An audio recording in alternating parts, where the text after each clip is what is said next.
Well, hey there, true believers, and welcome back to yet another Rage Select podcast. It's time, John. John, it's time for another Rage Select podcast. Like clockwork, every week of my entire life has there been a Rage Select podcast. Yeah. Here on Rage Select. And you're on roughly 85% of them, I feel it now. Yeah, well, I'm on a lot of them. Yeah, it's true. I hope people enjoy that. Yeah, I think so. I think that they like it when John is here to tell.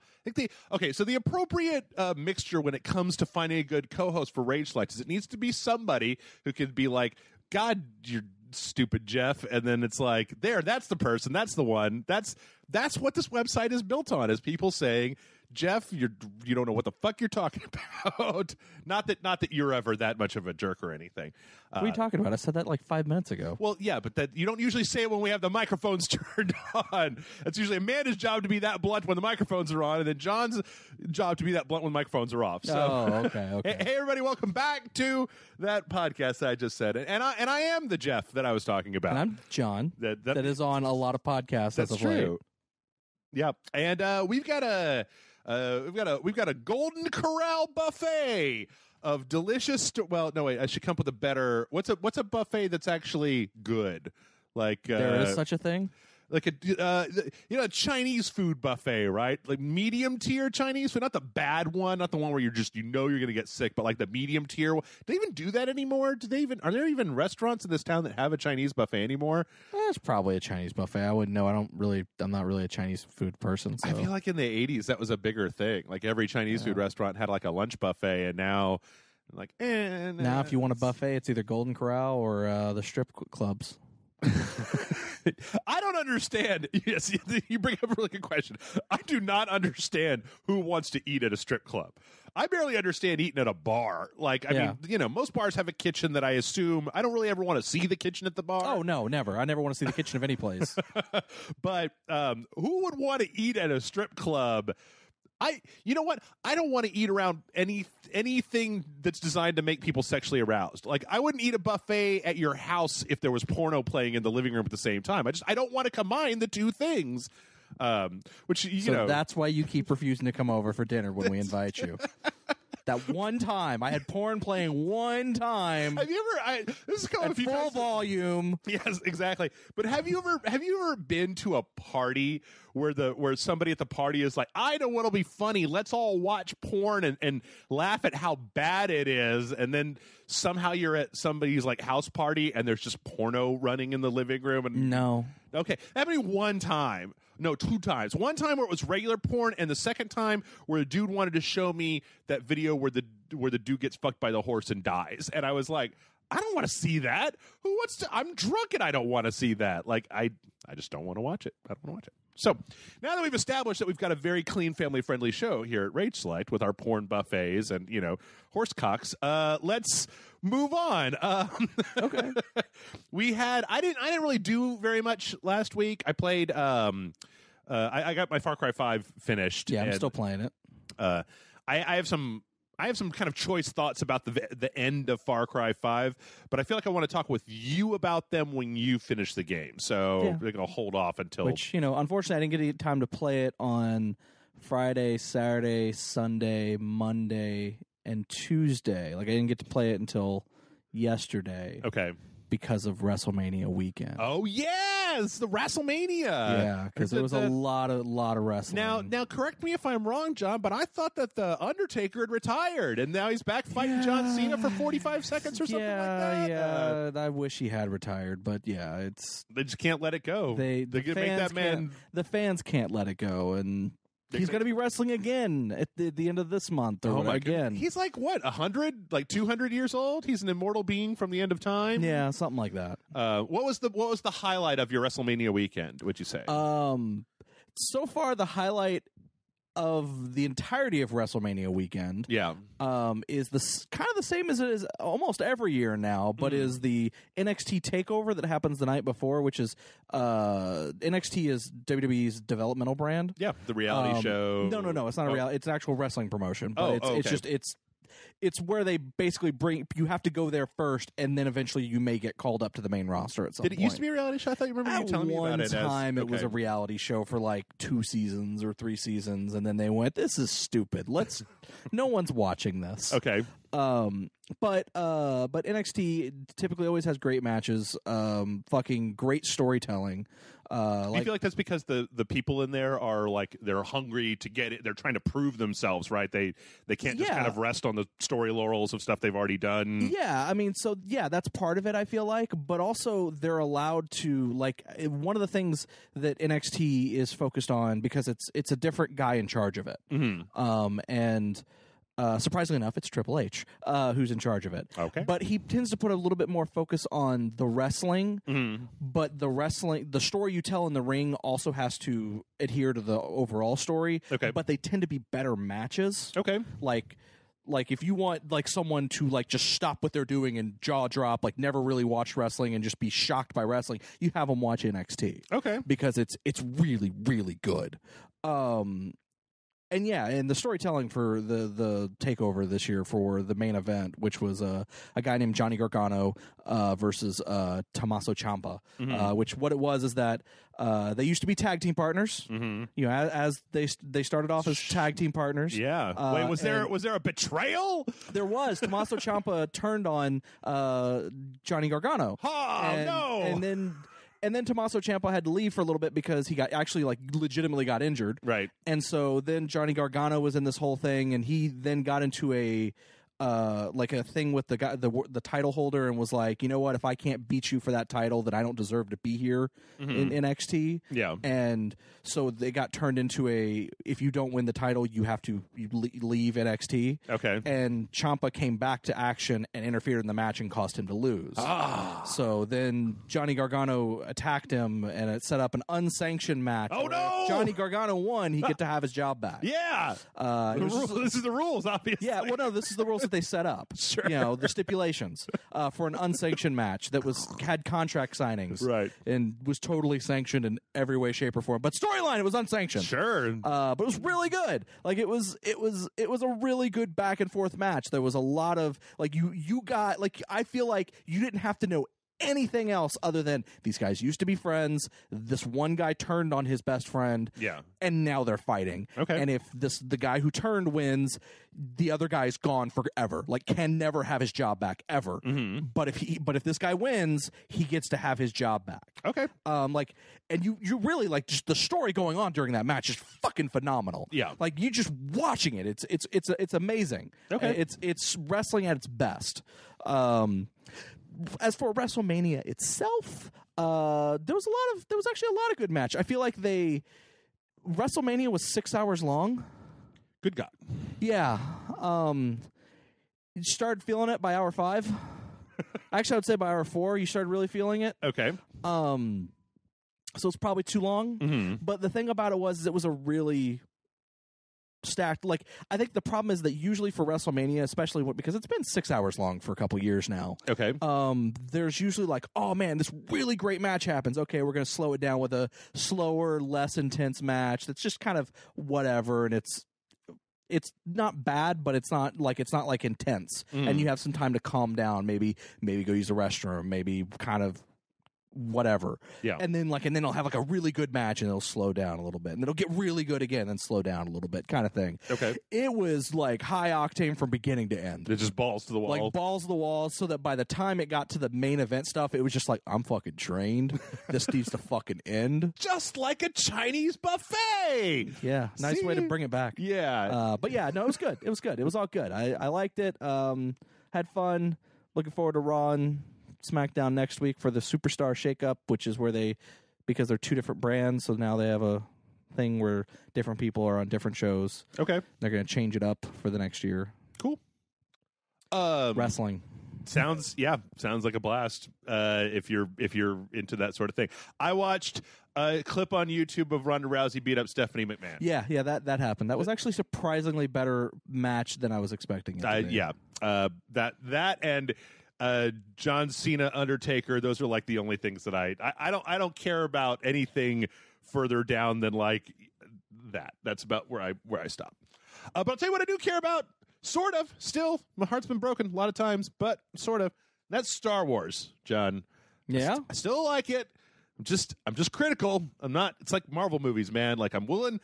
I want to believe. I'm like Fox Mulder over here. I want to believe that the shit's going to be good. It's just been real spotty recently. You know, it's like old. You remember old LucasArts when everything they put out, you could be assured was going to be a good game. Like it may not be your game. Like what was the one where it was like a SimCity in the afterlife where you were managing like heaven and hell. Oh, both. I don't know. Like. There's games like that were like, that game's not for me, but there was a time when I felt, at least, that everything that LucasArts put out was at least good in its own right. You could say that for a lot of companies, though. Yeah. BioWare was like that for a while, right? I feel like there's a lot of times when companies, you know, and then suddenly they start to trip, and then you're like, well, I don't know. This one could be good or it could not. And so that's why I'm so torn about, we got a new trailer for Solo this week. You know what, John, you didn't watch the first teaser. No. So this is your first time seeing this trailer at all. Yeah. What did you think? Yeah, looked like a Star Wars movie. Looked interesting. Yeah, you think? Yeah. I see. I guess I'm potentially really excited because this is what I've been asking for a long time, which is a heist movie. So something that's not Death Star plans or Rebels and Alliance. Yeah, something that's set in the Star Wars universe, but it's not specific to the Empire versus Rebellion story. I can say, you know, even from the last one, I don't think this guy is doing much of a Harrison Ford impression. Like, I'm not getting huge Han Solo vibes off of the way he talks or walks or acts, right? But I like the look of it. I'm also real sketchy about the fact that it's a Ron Howard movie, because Ron Howard's a very safe director. I think that you need to start maybe being a little bit less safe. Although, I don't know, you know, after the reaction to the stuff in The Last Jedi, maybe what people want is a basic Star Wars movie with a beginning, a middle, and end, and characters that you know, and a bunch All of I want to know is who is that other Wookiee that Chewie was hugging? Yeah. Is that his wife? Is that Mala? Is the Star Wars Christmas special now canon? or holiday special now canon again? Oh man. Does this movie make it canon? I hope to God. Because then we can expect to see who was the. Then we get to meet Lumpy again. Six-armed chef lady that was on TV. Get holographic porn. Holographic porno. Yeah. I don't know. It's like I want this to be good, but boy howdy, this trailer makes it look like it could be what I want, but we all know how trailers can lie their asses off. So that's why I tend to go in with no expectations. Yeah. And then be pleasantly surprised afterwards. Yeah. Not pleasantly surprised. Or pleasantly let down. Yeah. Unpleasantly surprised. Unpleasantly surprised. Yeah. I don't know. It looks real good. I like what I'm seeing here. I hope that they manage to pull it off and that it's good, because if it turns out to be really good and make them a lot of money, then hopefully that will be like, oh, we now know that we should do more of these side stories. Because what's the plan right now? Is that it's this, and the next year it's the J.J. Abrams main one. Yeah. What's the year after that? I don't know what the year after that is, but I do know that the next plan is a new trilogy from Rian Johnson. Yeah, from Rian Johnson. Yeah, but what they're doing in the off years. Yeah. Let's see. I don't think they've announced anything.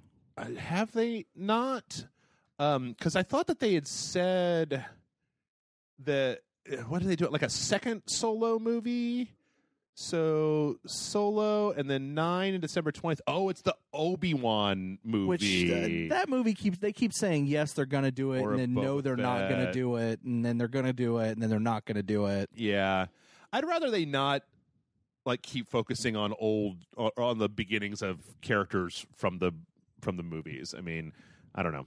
That's just me. I'd rather just break off and do some other stuff. I don't know. Just me.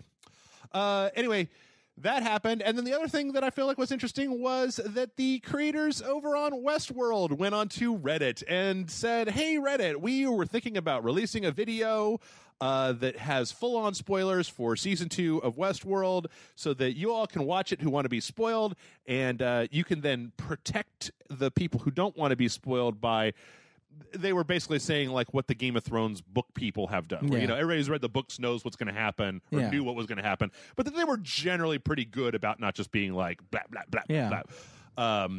And I think, and then they were like, if this post gets to 1,000 upvotes on Reddit, we'll put out this video.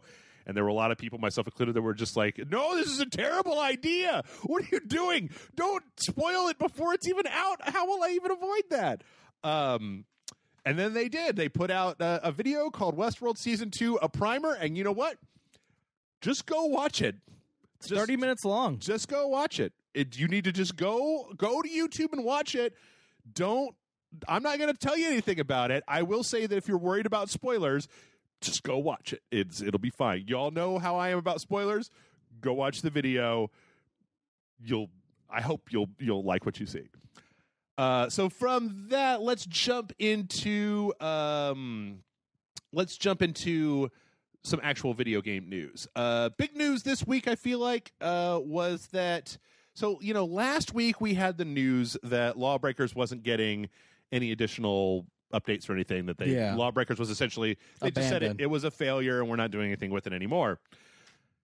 But like what, 5 days later, a trailer comes out for Radical Heights, the new thing from Boss Key. Now, I was actually reading some stuff that said that I think this is like a separate team than what was working on Lawbreakers. Yeah. And they've been working on this for a while.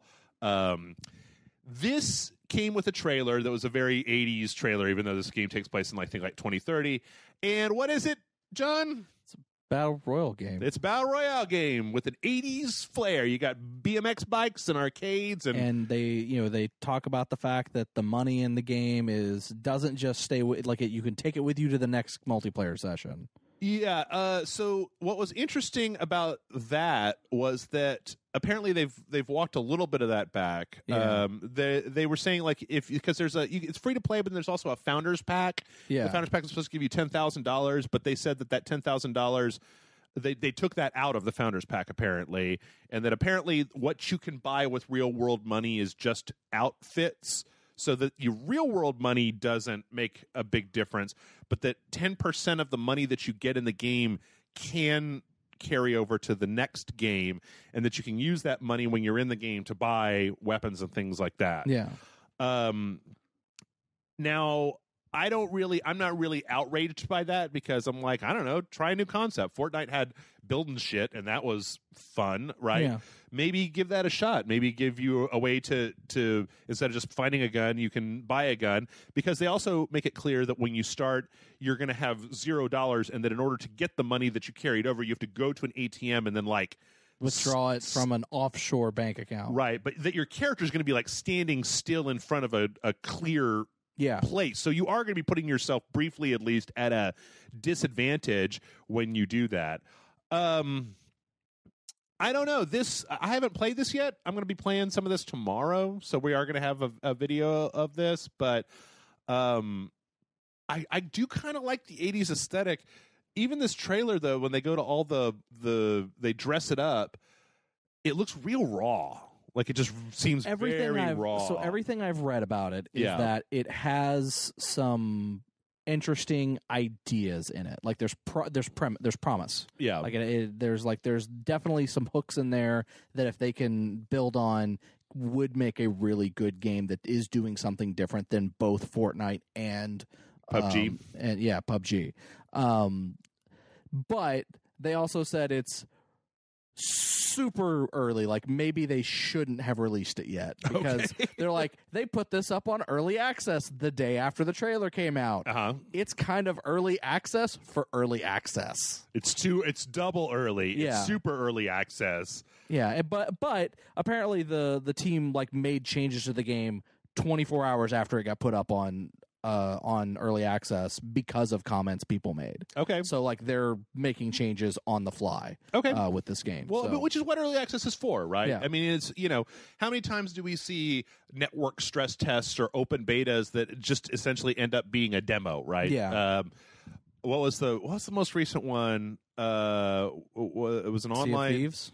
Yeah, Sea of Thieves, where they did their stress tests and then the servers were borked on when it came out anyway. Yeah. But I don't know. I mean, somebody asked last week, like, hey, is the Battle Royale model here to stay? And I think that right now, yeah, we're in the middle of... I mean, I read an article last week that said that Fortnite on the phones, that the iPhone version of Fortnite is making like $2 million a day or something like that.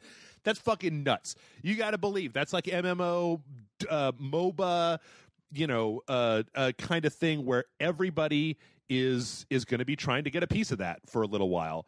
Now, whether anybody's going to be able to do it, I don't know. I kind of hope that this works. Like, as a free-to-play game, I hope that this is maybe something that Boss Key Studios can use to try stuff out, because like we said last week, I think that Lawbreakers had problems, but I also thought it was at least giving it a shot. They were trying something different. It didn't really work. It maybe had some fundamental issues from the ground up, but I don't know. I'd rather not see Cliff Bleszinski become David Jaffe, if that makes sense. No, it does. Just angry on Twitter that none of his new games work. So I don't know, and I have yet to play this. Have you really had any interest in any of these Battle Royale games? No, not really. I fired up Fortnite earlier just to play a little bit, and I got in the top 10 just by hiding my way to the end of the match. That's a way to do it. Like I almost feel like what I need to do is start playing Fortnite and then just like drop in the first big massive wave and just practice shooting people there. Just be like, I'm not going to get past the very beginning of this game. I'm just going to get killed over and over again. But I just want to get to the point where when I see another human player online, I'm not just like, oh no, oh shit, what do I do? What do I do? So yeah, but I don't know. I wish him luck, and we'll see how the game is. Speaking of Fortnite, actually, Fortnite has some new stuff that they just patched in 3.5. You're going to be able to do replays. You're going to be able to go back and edit replays, which seems like it could be fun for, machinima or stuff like that. Apparently that's already out. Yeah, mm-hmm. It definitely is out by the time that we are recording this.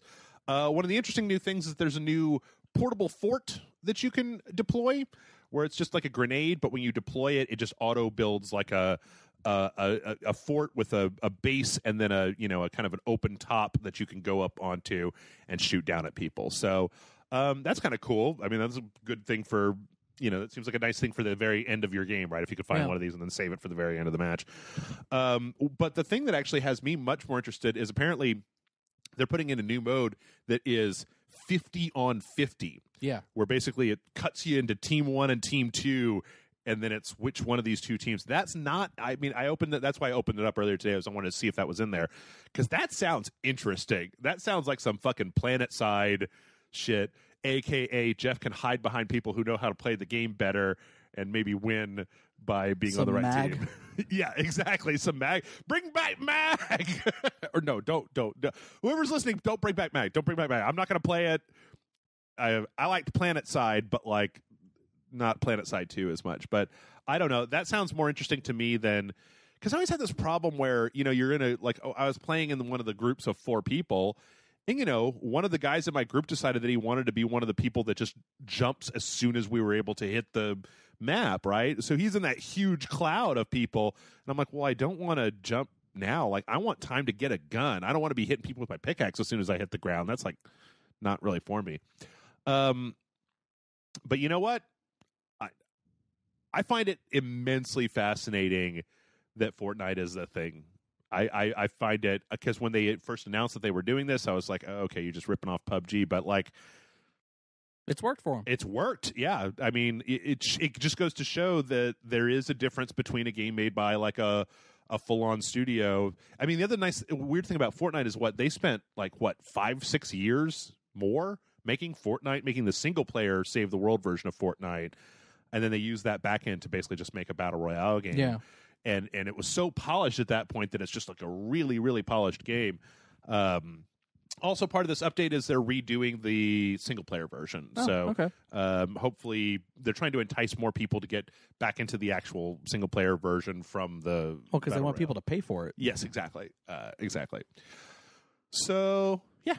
that is the Fortnite news that we have. From there, let's move on to another big game in an open world full of guns, and it's Ghost Recon Wildlands. Breaking my heart, Ghost Recon Wildlands. He's breaking my heart. Still sad that Predator thing was a limited time only. Oh, yes, sort of. Yeah.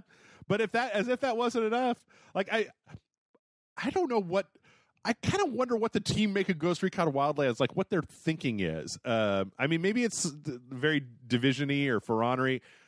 Anyway, let's stop beating around the bush.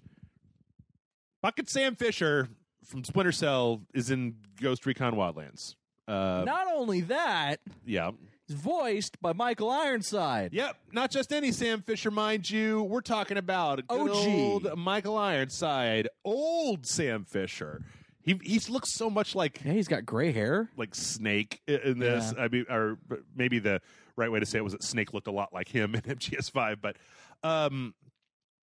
you know, there's a trailer out here for this, and watching this, God damn, I just want another Splinter Cell game. Like, I love the Splinter Cell franchise, and watching this just really makes me wish that all of this engine and all of this, you know, all of these like lighting effects and particle effects and these character models, that it was just a new Splinter Cell game, not something where I had to play Ghost Recon Wildlands. Because it's not even like you get to play as Sam Fisher in Ghost Recon Wildlands, I don't think. You work with him. You work with him. Your team of ghosts work with him to get back data stolen by somebody and to be given to the cartel in Bolivia. Now, here's a question for you. Okay, tell me. What if this is just a teaser, and that at E3 they announce a new Splinter Cell game? Yep.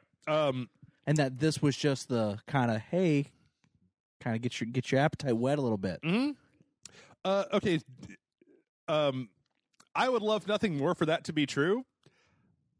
I will not allow myself to even remotely consider that as a human possibility. Okay. Because I will just get my heart broken when Ubisoft comes out and it's like, we've got 8 new Just Dance games, For Honor 2, The Division 6, Assassin's Creed, Monkey Bone, and bye. And I'm like, no! Bring Aisha Tyler up there and make Michael Ironside walk out and tell him about the new Splinter Cell game. Assassin's Creed, Monkey Bone. I don't know. It's got Brendan Fraser in it. It's not very good, but it's not the worst movie I've ever seen. Assassin's Creed, though. Yeah. Well, you know, he flashes back. How do you? I don't know what I'm saying. All right. It's been a very long week. Okay. I've wanted every year for them to come out and say Assassin's Creed, or to say Splinter Cell, right? Yeah. And they just keep coming out and saying Assassin's Creed. Rainbow. I thought after Rainbow Six, it was a lock. Okay, Ghost Recon, it's a lock. We got all the Tom Clancy out of the For Honor, Far Cry, like everything except they've literally put out a new game in every single franchise except for Splinter Cell. Hell, they even announced Beyond Good and Evil 2. I know. Damn it, Ubisoft. You're killing me over here. I just want to hear the I want you to have a thing, and it's like, you know, the trailer is talking, it's like it brings up, and it's like the year is 2045, and then, but it's all voiced by Michael Ironside. The audience is like, oh shit! But no, it's going to be a new Trials game. It's going to be Trials 8. The Blood Dragon in Far Cry Land, or Blood Dragon meets Ghost Recon. Sam Fisher drives the Trials bike in the new Trials game. It's Trials Splinter Cell Edition. Exactly. Splinter Trials. Splinter, yeah. Look, he's in Just Dance now. Sam Fisher is dancing to "I Wear My Sunglasses at Night" in the new. It's just in the newest crossover. Sam Fisher will be appearing in Final Fantasy 14 or 15. Yes, in 15. 15, yes. And now you can play as Sam Fisher in Final Fantasy 15. Oh, jeez. You know what? I was so happy last week that I found somebody who did this really long 45-minute review. I need to find out what that channel is so that I don't want to just like mention somebody else's YouTube channel and not talk about what it is. But and they really said everything. They really said everything that I wanted to say about Splinter Cell or Final Fantasy. God damn. I don't know. I'll look for that maybe you look at your history if it's something you watched. Where is the history? There we go. He's literally looking at YouTube right now. See, it's all just the trailers that I've been watching. Let's see. One more. It should be really easy to see from the... Yeah, Skill Up has a review for Final Fantasy 15 Royal Edition, and the thumbnail says, How to Love an Awful Video Game, and I was like, ooh, tell me about it. So, and the answer was you can't love an awful video game? The answer was there's plenty to like about that there is a good thing in here, but you have to be committed to watch the entire YouTube series, Kingsglaive, and play every single DLC that comes out in order to actually get emotionally invested in this. So, okay.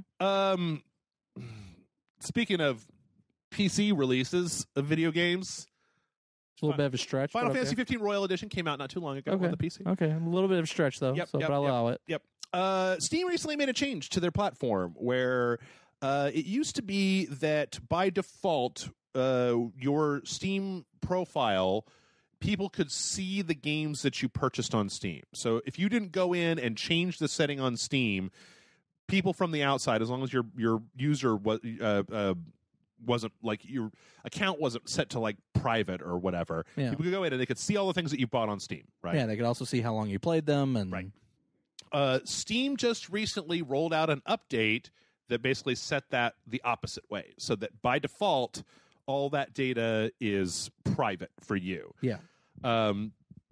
Which doesn't sound like a big thing, but it does basically destroy the Steam Spy service, which was a service that was essentially trying to, because Steam doesn't release any kind of sales figures, Steam Spy was kind of the only game in town when it came to like estimating PC Steam sales, because they could spider everybody's accounts that were public and see how many people bought these games and then publish statistics to that end.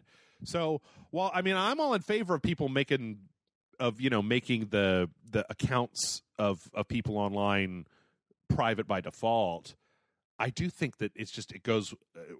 The video game industry is so opaque when it comes to how much money is made or how many copies of what are sold. So I don't know. I wish that Steam would do this and then maybe release broad sales figures for things, just so that we had an idea. Yeah. I don't know.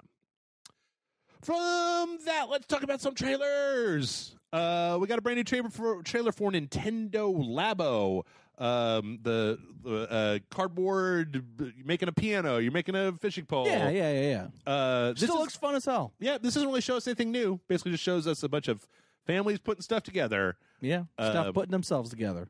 Are you gonna get this? I probably will. Probably not right away, because I got to save some money, because I'm trying to save a lot of money for a trip that's coming up in August. But do you think that with the physical release of this, that it'll be the sort of thing that sells out? I feel like with the physical thing, I feel like it's going to sell out, because it's going to be hard to find at first. We did the trailer, or we did the dojos last week for the SNES Classic, and when I was going to try to put it on Amazon link to it, it was like, oh, they're sold out again. So apparently those are still Nintendo still runs these things in relatively small versions. But do you think you'll try to get both of them?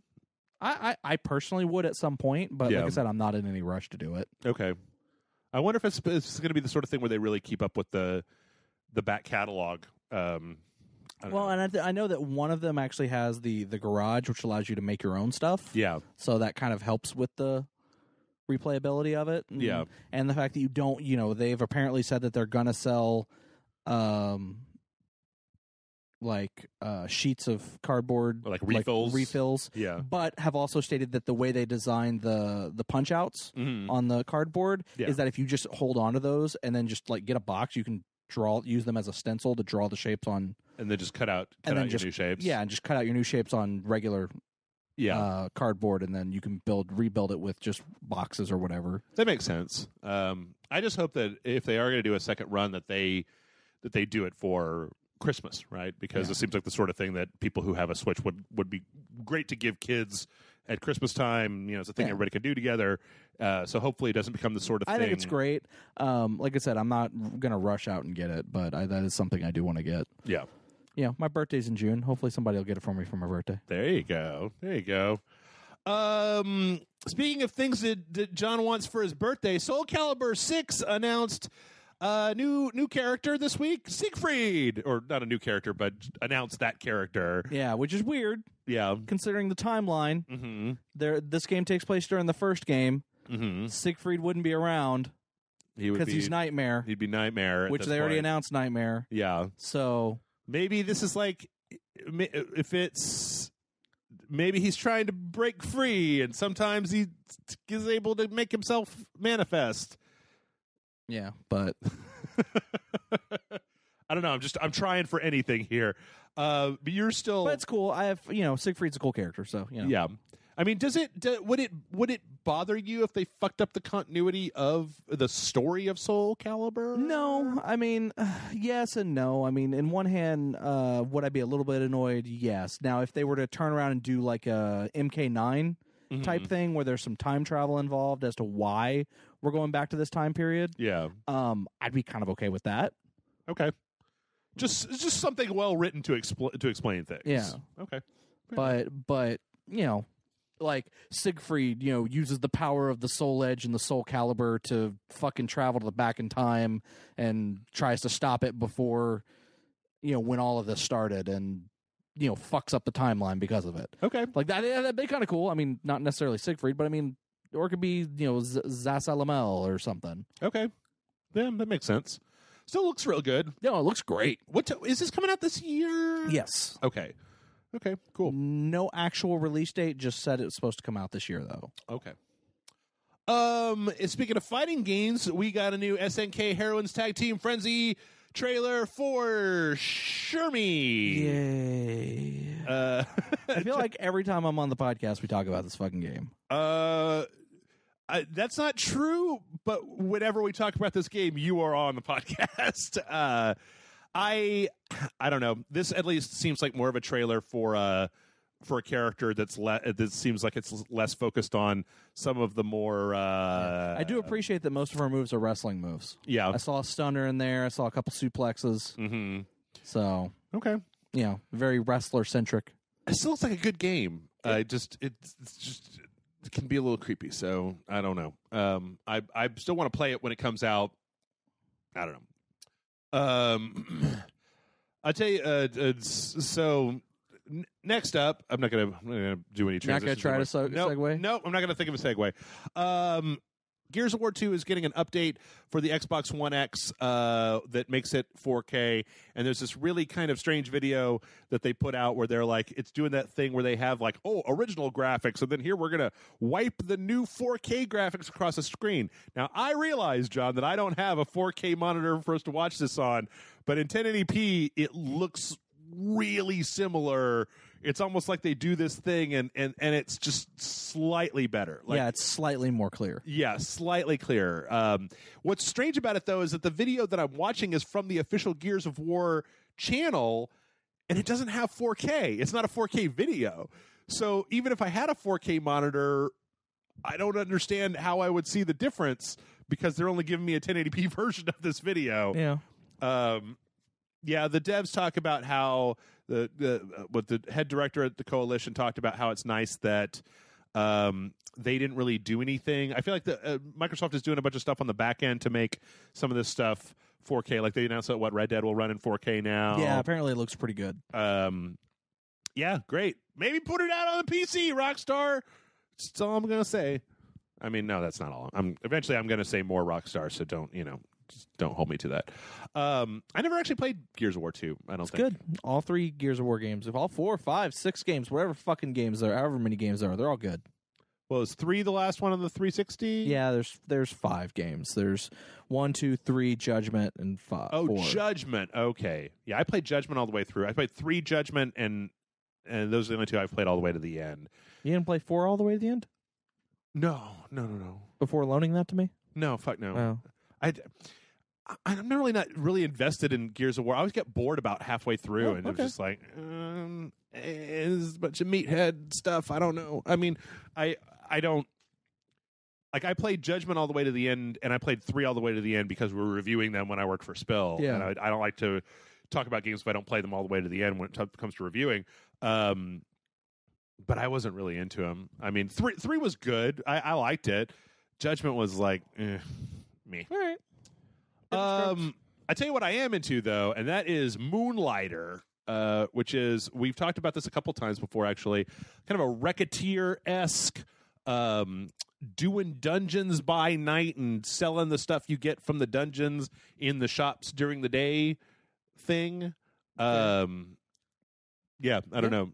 Do you, what do you think? I don't think you've really seen that much of this game. I mean, it looks good. Like, I like the art style for it. I think it also looks, based on the trailer, it looks like it's going to have a very touching and emotional story attached to it, which I think will be interesting. Yeah. But and you know, I remember liking Racketeer when what little we played of it on a super awesome video game show that one time. Yep. So I'm totally on board for this. This looks good. I feel like Racketeer has more of a comedy vibe to it. This seems like it's a lot more serious. And then there's some stuff in the actual gameplay that was interesting. And what consoles is this coming out for? I think it's Switch, PS4, Xbox One, PC. I think it's everything. Mainly, I was just making sure it's Switch. Yeah. Let's see. Oh wait, May 29th with the Switch version releasing sometime later. So okay. This is obviously with the buttons and Xbox One version. Yeah, when I look at the combat, it looks like there's obviously some rolling. There's also some defensive, kind of putting up your shield stuff. I'm not going to say the game that reminds me of, but I think everybody knows. Is it Link to the Past? It's a Link to the Past, Legend of Zelda, Link to the Past. No, but it looks good. I mean, there's, for just kind of a top-down Zelda-style game, looks real solid. So, yeah, and that's Moonlighter. I hope that everybody should check that out because it's a pretty good-looking game. Not as good-looking, though, as the interesting stuff coming out of BingePipe.com. John, what is BingePipe.com? I don't fucking know. A joke? I don't understand what's fucking going on in this trailer. Listicle fan art. It's celebrity gossip, freemium gamified. Yeah. I like Binge Pipe is content, and everything is content. So Binge Pipe is everything.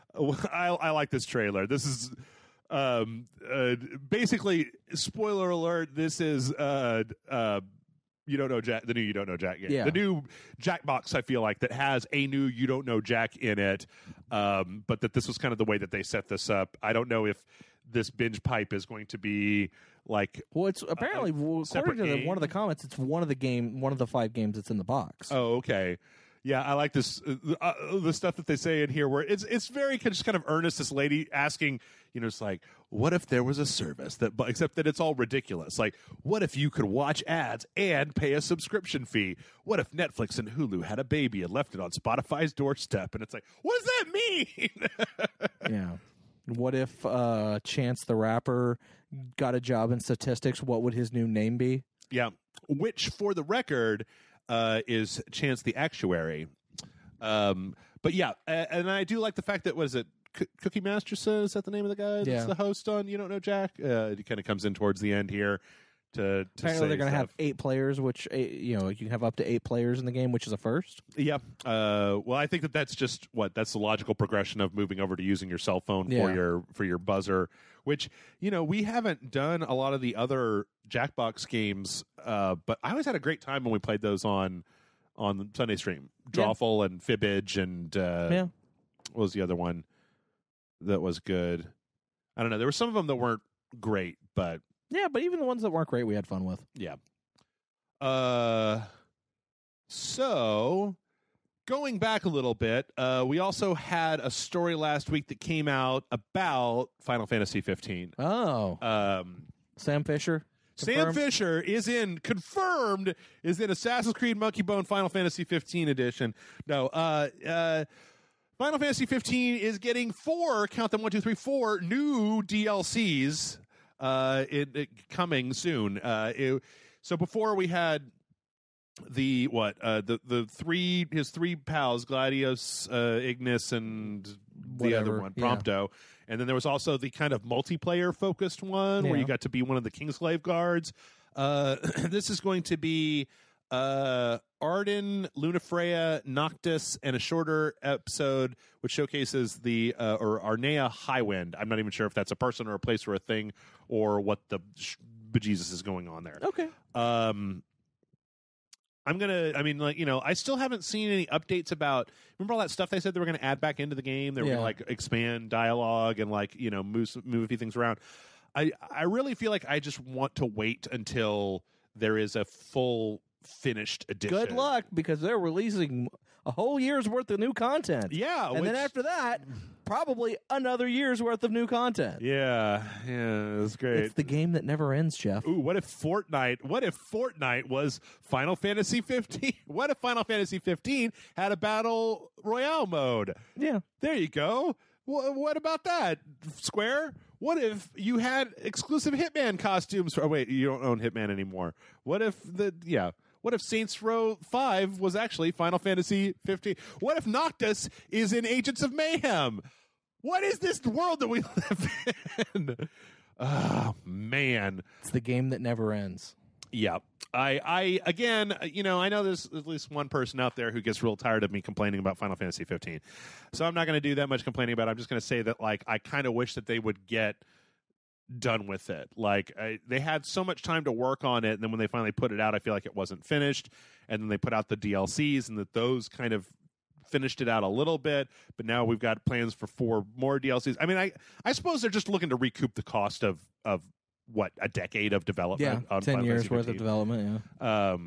But, yeah, I just wish that if they were going to do... I wish they had pulled a No Man's Sky, personally. I wish that they had added a lot more to deepen the game. I think you can actually, though, you can switch between the different characters now when you're fighting. Oh, I don't know. Which I don't know either. Put those Power Ranger costumes in there that they changed out because Saban got all up on them. Now, talking about Square Enix, last week we had a story about Dragon Quest 11, which I'm pretty sure I said was accidentally. Someone got real butthurt in the comments because I said Dragon Quest 9 instead of Dragon Quest 11. I'm sorry, man. Whatever. Is coming out. We got a release date. Is not coming out on the 3DS. And this week, Square Enix clarified why that was in a very strange way, because in Japan there's the regular. Was it skywriting? It was skywriting. It was a very long statement, and they just hoped people took pictures of it. Yeah. Yeah.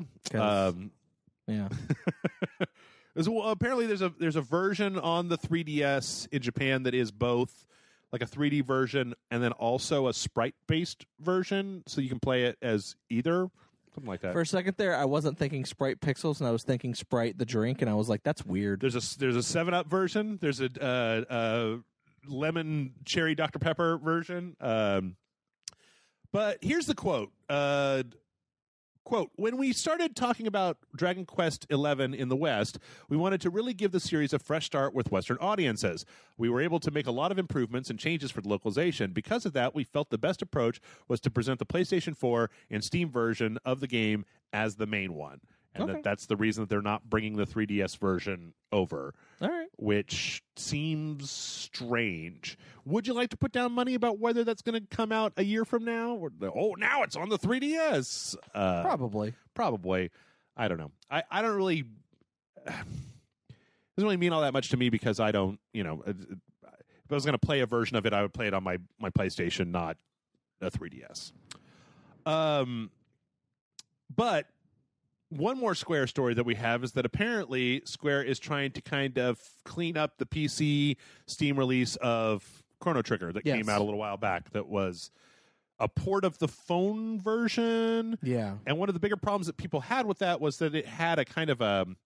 Anybody that's ever seen, if you can run a filter over pixel graphics to kind of smooth out the edges and it looks a little bit kind of soft and blobby. Yeah. Apparently that was the only version that was on the Steam version. You could just have it set to pixel graphics, and they have updated it to set it to pixel graphics again. I have not been impressed with Square.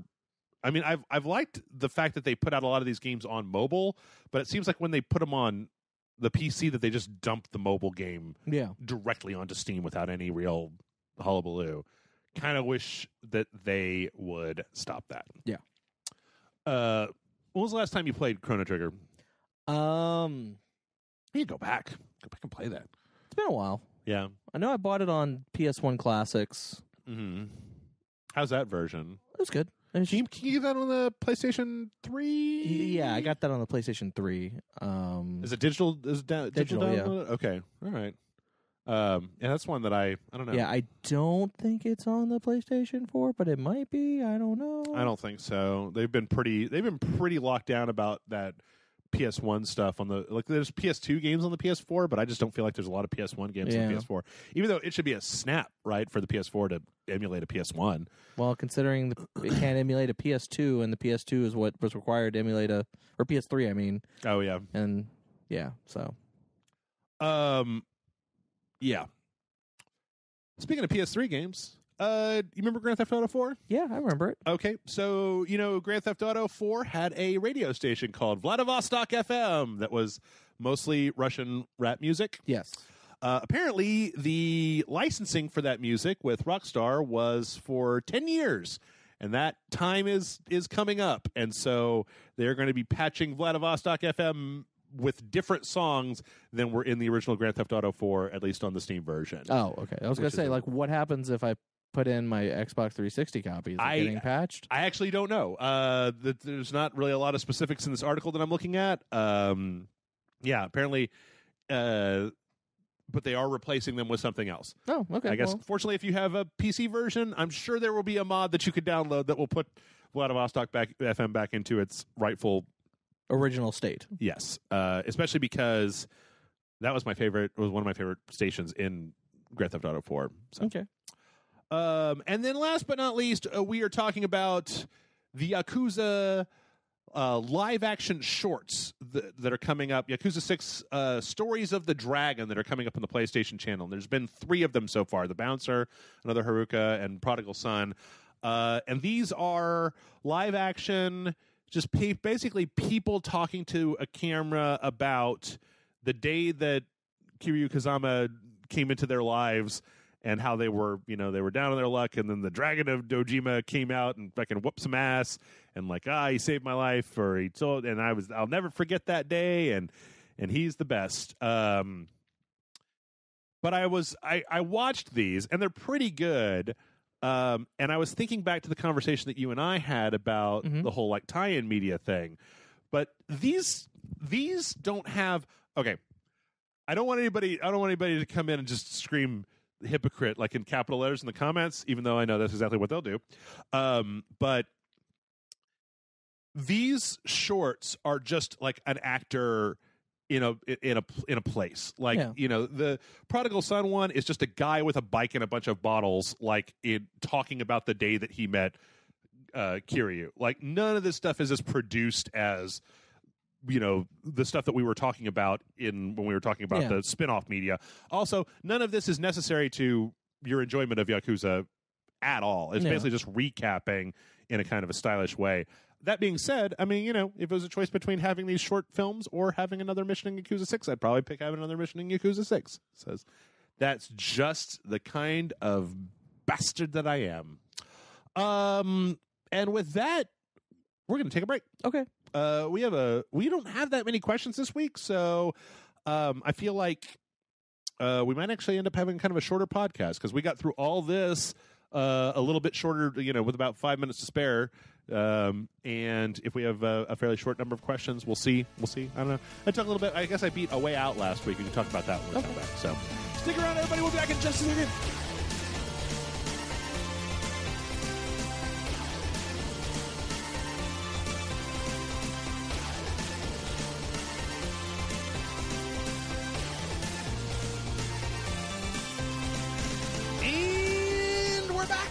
Yo, we're back, John. We're back. Yep. mail@ragelight.com is the email address. But before we get into there, whether y'all know it or not, if you're not a Patreon subscriber, Chris Cox and I played all the way through the rest of A Way Out for Patreon. Yeah. So I feel like I can talk about A Way Out. Okay. Talk about it. Yeah. So A Way Out is the latest game by... Oh, God damn it. I should have brought this up. Same team that made Brothers. Yeah, it's the same guy, right? Yeah. And it is it's really interesting. What's the guy's name? Joseph Ferris or Joseph Ferries. I don't really know how to say his name, but basically, it's a 2-player co-op game. Now, it looks like they did relent and let you play online. I haven't tried that out yet. Yeah, so you can play either 2-player co-op or online. Yeah. And the cool thing is, if you're going to play it online, the person you play it with doesn't actually have to buy the game. Really? Yeah. Apparently, a client download. So you go. Well, essentially, it downloads the demo. Okay. And it won't do any save games on your friend's console. Mm-hmm. So they won't have a save, and if they try to play it, it literally won't let them play the game. Okay.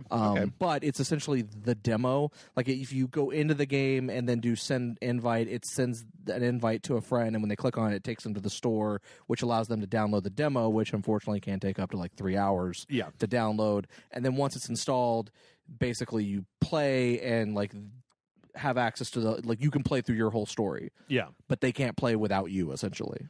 Which I thought was really cool. Yeah, no, that is very cool. But I feel like the best way to play this is sitting on a couch with somebody else. I'm really glad this is one of those things where this was the perfect game to play for Rage Select, because we got to just sit there and talk about the game while we were playing it. So I mean, if you haven't ever seen this before, A Way Out is a game it takes place in the 1970s, with 2 characters, Vincent Moretti and Leo Caruso, and one person plays each one of them, and it starts out with them both in prison and then kind of escaping and doing a very kind of 1970s kind of road trip revenge type of thing. The interesting thing about the game is that it's not it would be kind of hard to describe, because you know how a game is a third-person shooter or a first-person shooter or a driving simulator. This does a lot of different things. There are little things in this game that you can do to just fuck around.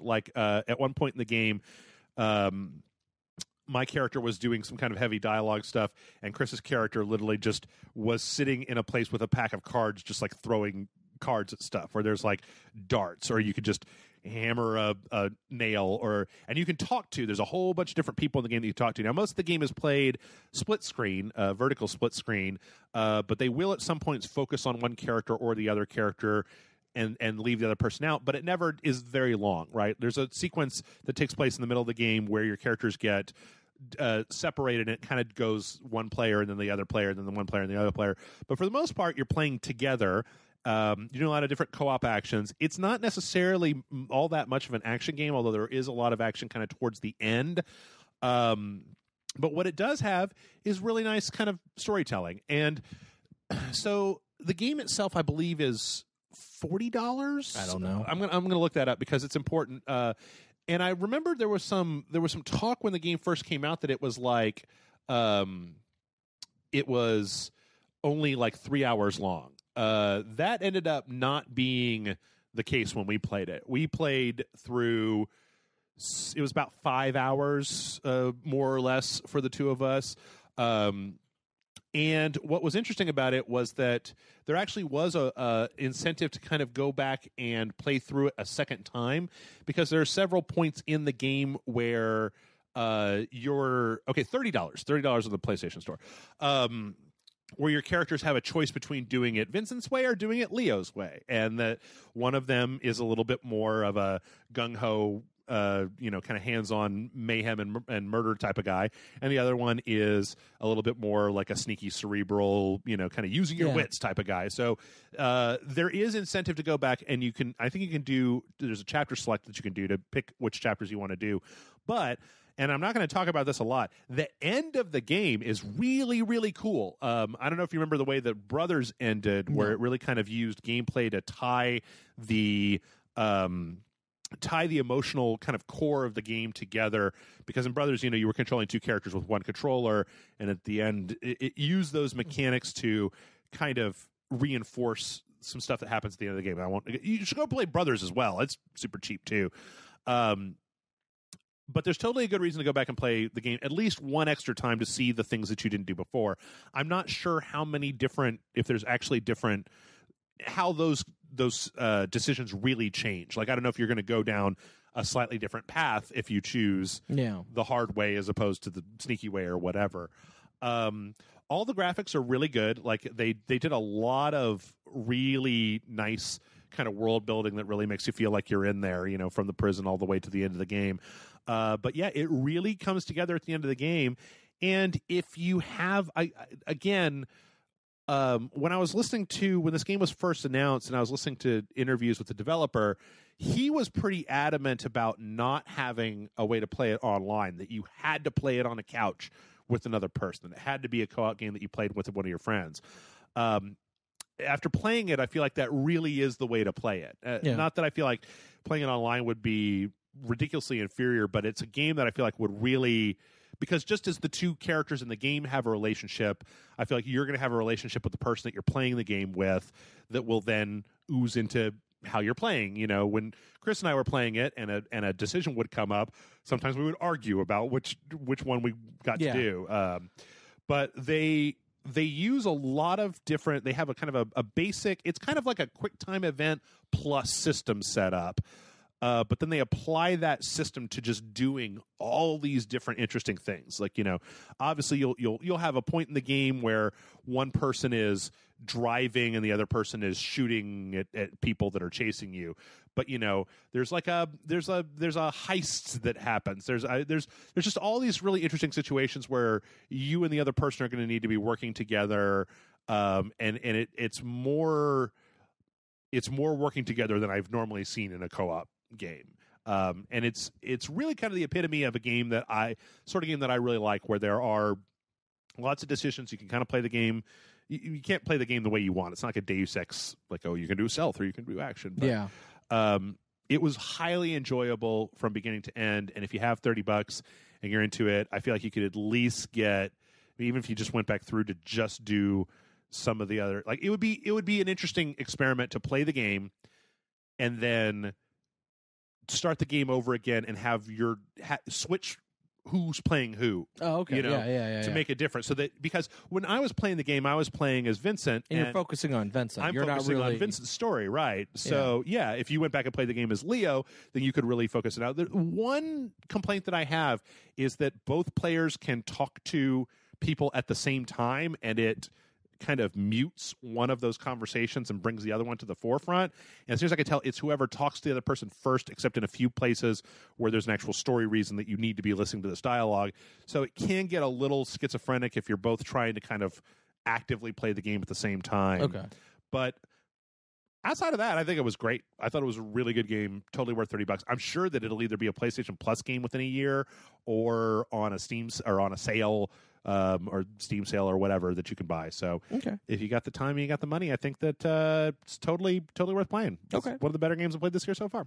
So, not like Extinction, stupid fucking Extinction. Really mad at that game, John. I've got that game coming in from GameFly. Oh, boy, is it terrible. It is. I'm now debating before I even talk to you, literally before I talk to you, I had been reading some of the reviews about it, and I was like, maybe I shouldn't have rented this game. And then I was like, you know what? I know Jeff played it. Yeah. I'm going to talk to him and see what he says before. Because sometimes reviews can be bad, and then I'll talk to you, and you'll be like, it wasn't great, but it wasn't terrible, but it wasn't good, but, you know, maybe play it for a little bit. And then, like, I play it for a little bit, and I'll be like, oh, yeah, no, I totally see it. Yeah. And, you know, sometimes it'll be a game I end up liking. Sometimes it'll be a game like, oh, God, no, I'm going to send this back. But now I'm kind of like, do I just send it back? Without even playing it. Here's the thing: you put it in your console. You play it for about 20 minutes. You will know everything there is to know about the game. Like Matt and I were desperate for there to be like the end of the first act turn where they do something different and then they depower your player and you have to learn everything ahead of time. But like, no, it's just, you know, the video where it's like, you know, you're cutting off the limbs of the giants. It's that over and over again. It's just that. That's all it is, over and over again. Yeah. The story, there's some really nice hand animated like cutscenes, but they come one by one. The whole thing is divided into like a mission structure, so you literally have to say mission 1, and then you beat mission 1, and then it's like great, and then you go back to this menu and you pick mission 2. Some of the missions, the campaign story missions, are randomly generated, like here's your objectives, and the only reason that you're doing anything in the game is to get points to upgrade your character so that you can be even more effective at killing off the whatever the things are called, the big ogres. Yeah. Well, it's like one of the reviews I read said that the reviewer was like, yeah, I actually got to a point where there was a mission type where it was just like, keep the ogre from destroying the tower or something like that. Yeah. And wasn't even like kill the ogre. Mm-hmm. So instead of like, it's like a timed mission where it's like, oh, keep it, from falling for 15 minutes or whatever. So he literally just would cut the ogre's feet off and then just let it sit there, wait for the feet to grow back, then cut the feet off again, and just wait for the timer to run out. Yep. Because he was like, there's no point, because apparently, like, if you had killed it, it spawned more and made and made the game more difficult. Yep. And he was just like, so why even bother killing it? Just cut the feet off, let it wait. I know that a lot of people don't watch, or a lot of people aren't interested in the part 2s a lot of times that we put up, but in the second half of the part 2 that we put up, I was just brainstorming. Like, here's all these things that you could have done to make this game more interesting. You made the characters more interesting. You could have made the world more interesting. You could have made the ogres more interesting. I just had an idea where, you remember in Metal Gear Rising, how you could choose your cut, right? Like, and then it would go through and then it would cut them in a specific way. That would have been the perfect thing, because it's just, there are 5 points of articulation: leg, arm, head. That's all that you got. And you can't cut the heads off until you make this bar go all the way up that you can raise up by rescuing civilians or by attacking the I forget what their stupid fantasy name is, the big ogres. Yeah. But like, all the ogres are the same size, and they're wearing like 4 or 5 different types of armor. And that's it. Like, you're going to see everything, and unless there's something that happens at hour like 8 or 9. I've heard there's not. It's amazing to me that somebody would have not the gall, but that they would think that this was a $60 game, because the story's not very interesting, the characters aren't very interesting, the gameplay is not very interesting. Kind of what I've been hearing. Yeah. Anyway, enough of that. Let's talk about Overwatch a little bit. Okay. Because our first question this week comes in from Septum Sin, who says, hey, Jeff and John, I feel that I am out of the loop when it comes to that Overwatch thing. I never really had an interest in first-person competitive shooters since the days of Quake and LAN parties. I just don't have the reaction time for it. I don't know whether it is the first-person shooter aspect, whether it's online only, or whether it's all the hype all the time. For instance, TGN ended up changing their regular format to become an Overwatch-only channel about a year ago.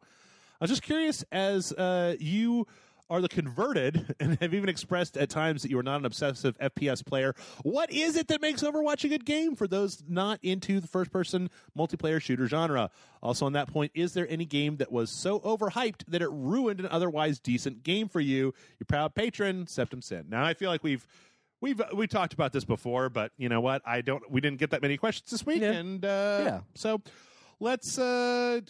John, tell me what it is that you like about it, because you're not a big online competitive. Yeah, you don't play TF2 or.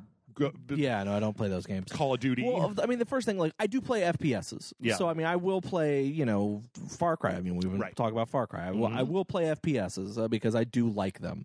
I just generally don't play them online. Like, even Far Cry, I don't play with the multiplayer. Like, I don't invite friends to play or anything like that. Sure. Like, even games, like, other games that are not FPSs, like fighting games like Street Fighter, and I don't play online. MOBAs. Yeah. Oh, I don't even play MOBAs. But Battle Royale, we established that. Yeah, but I'm just saying, like Street Fighter or even WWE 2K18. Like, I don't play online. I just don't care, because typically in those games, people find ways to cheese dick their way through matches or cheat. Right. And I don't care. Yeah, I just don't care. Like, I think the thing that killed my because like there was a time when I would play online. But like early 360, like I would play games online, like Gears of War. Like I played Gears of War a lot with my friends online. Sure. And there will be times where there'll be some games where I might play them online. But like, I think the thing that killed multiplayer for me was like around Dead or Alive 4. Okay. The Fighting Dead or Alive. Yeah, the Fighting Dead or Alive. The one that had Master Chief in it. Okay. Or it wasn't Master Chief, but it was another Mr. Chef. Yeah, it was like a female character or whatever. Okay. But it was one of the Spartans. One of the Spartans. Like, I remember playing, because I was like really obsessed with that game, like fighting wise, and I started playing it online. And I started playing, and the first match I got into, because everybody has voice comms on it, right? And literally, we started a match, and the person was like, "This person doesn't know how to play the game. They're just like fighting. Like, they're just, like, doing moves and stuff. Like, it was just like... But it wasn't like... John, were you doing moves and stuff in a fighting game? But it wasn't like you somebody... noob? No, it wasn't even like someone commenting. Right. Like trying to be jokey or just trying to troll, like, oh, this guy's so terrible. Right. It was legitimately someone saying that I wasn't playing the game right. Mm-hmm. And I mean, it wasn't even a situation where I was winning. It was just like, I don't want to play this game anymore in this lobby. Let's quit this lobby because fuck this guy. Yeah. And it was like, and again, they were more butthurt about it. They sounded more like it wasn't like a joke or them just trying to fuck with me. It was like legitimate, like upset. Yeah. And it was just like, well, fuck you, because, apparently I can't play a game correctly, even though it's fucking playing the game. Right. And I get tired of that shit. I mean, I don't like it when people cheat. I don't like it when people, I don't like voice comms. Yep. I really don't like hearing other people when I play games because, I get it for like, when you're playing with friends, that's one thing. Like if I'm playing with my friends and I can hear them talking, we're talking like an Xbox party. Yeah. Right? Like if we're talking, that's one thing. That's fine. Like I'll play with my friends. We talk, we BS, and sometimes we'll talk about strategy about what we're doing if we're playing whatever. Right. Like that's one thing. But like I just don't like open voice comms. And Overwatch is one of the few games where I didn't have to go turn that off. Mm-hmm. It's one of the few games that by default turned off. Mm-hmm. For console. PS4 for console. Mm-hmm. But the other thing is that there's not really a high learning curve. Like I feel like you play it, you know how to play it. Yeah. Like it's not like super difficult. It's you pull the trigger to shoot. Character has a special ability, tells you how to do those special abilities. It's not complicated. Like the special abilities are literally just a button press. They're not up, down, left, right combo, right. F trigger, B to do the move. Like it's all very simplified, and the characters are all different. Mm-hmm. And like they all have personality. They all, you can find like that character, like, oh, I really like this character, and I'm gonna play as this character, and oh man, I'm really good at playing at this character too. I'm gonna fucking, and like there's everyone I know who's ever played that game, regardless of whether they're good at the game or not good at the game. There's always that one moment where they are doing good, whether this moment is few and far between. Right. There's that moment where they're doing good, and man, it feels so good. Sure does. When you're on a roll. Like there are games where I'm literally dying every 5 seconds, but I'm having fun because I'm fucking doing something that is succeeding, that's helping the team. Yeah. And it's just there's something appealing about that. Mm-hmm. And I feel like Overwatch is the game that made me understand competitive multiplayer, the appeal of it. Okay. I don't ever want to participate in it. I don't want to be anywhere near it. Right. But I understand it. Yeah. So I think that again, not to this question is going to involve getting up on the Overwatch thing. First off, I'd like to say 100%, $1,000,000%, 1 gajillion %. I agree with voice comms. I don't like them just because, I've had times where I've had voice comms and it's been fun, but, the last time that I tried to play a Call of Duty game online with voice comms turned on, somebody called me the F word and like said my mom was a whore, and I'm just like, wow, this could not be more stereotypical. I'm playing on Xbox Live and somebody just called me a gay slur and then said my mom was a whore, like in Call of Duty. And then you have the 12-year-old saying the N-word every 5 seconds. Yes. So by default, he thinks it's funny. I used to play Counter-Strike. It was my jam back in the day. And in that case, voice comms weren't really a thing. It was text. But there was still, you could kind of just ignore somebody. It's a lot easier to ignore somebody spamming in a text field than it is to ignore somebody screeching into your ear, especially because I don't know how they do it, John. I really don't. But, have you ever played a game, like especially an online game that has voice comms turned on, and it's like somebody has a microphone, like they've somehow plugged the world's cheapest omnidirectional mic into their voice comms, and not only that, they have a fan like right next to it, and then also a dog that is like just walking in circles around it, right? While also a car engine is like turned on 5 feet from it, and then on top of that, a microwave is going off that's causing some weird noise, and somebody's making dinner and yelling at little kids in there, and it's just like, I don't want to hear your life asshole. Like, I don't understand why. Yeah, I hate playing with Jason Murphy too.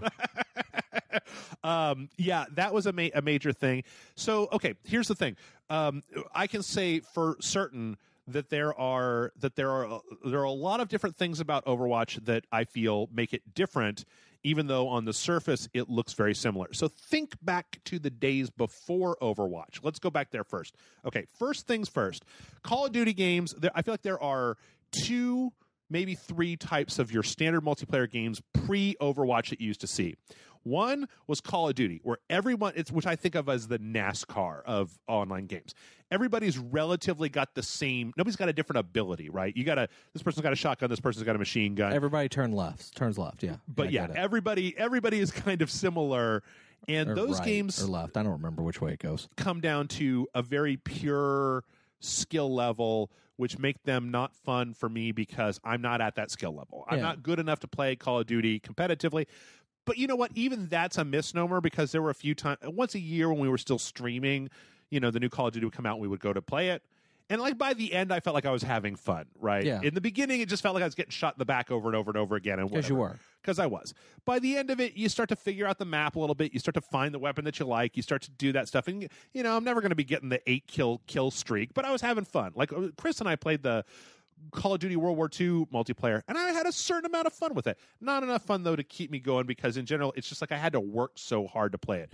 So that was your one type of multiplayer game. The second type of multiplayer game was the class-based multiplayer, right? So you're talking about Team Fortress 2, any game where it's like, choose are you going to be a sniper? Are you going to be a medic? Are you going to be an assault? Or are you going to be a heavy, right? Those 4... But that there was no restriction. So all those were just like, okay, this is our team makeup. And they synergized a little bit, but it wasn't like what you see out of Overwatch. Like you would want to have a medic to bring people back to life.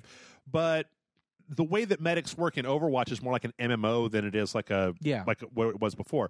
So those games were interesting, but you'd be playing Team Fortress 2 and it's like there was never an emphasis that we have to have a scout, we have to have a heavy, we have to have a spy, and that those roles are so codified that the spy knows exactly what to do or the heavy knows exactly what they're going to be doing. Team Fortress 2 is probably the closest thing to Overwatch that I can think of because of the objective-based gameplay as opposed to the kill-based gameplay. Yeah. And then the third one is Battlefield, where you have territory control with vehicles and stuff, and that's just really chaotic. It's fun in its own right, but it's just very chaotic. Enter Overwatch. Overwatch is different in that every one of those characters is different. Like, it's not a 4-class shooter. It's not everybody is the same shooter. Everybody in that game plays radically differently from each other. The difference between playing Soldier 76 and playing Junkrat is like the difference between playing the Demo Man and maybe the Soldier in Half-Life, or I don't know who's got a machine, or in Team Fortress. But you look at the healers and the different ways that those healers heal. You have a pure healer like Mercy, and then now you've got Moira that I almost see used more as an attacking character than a healer these days. She's an offensive healer, kind of in it like it's very much like you have like you said you have great. I forgot all the characters' names. Okay. You just even said one Soldier of them. 76, Junkrat.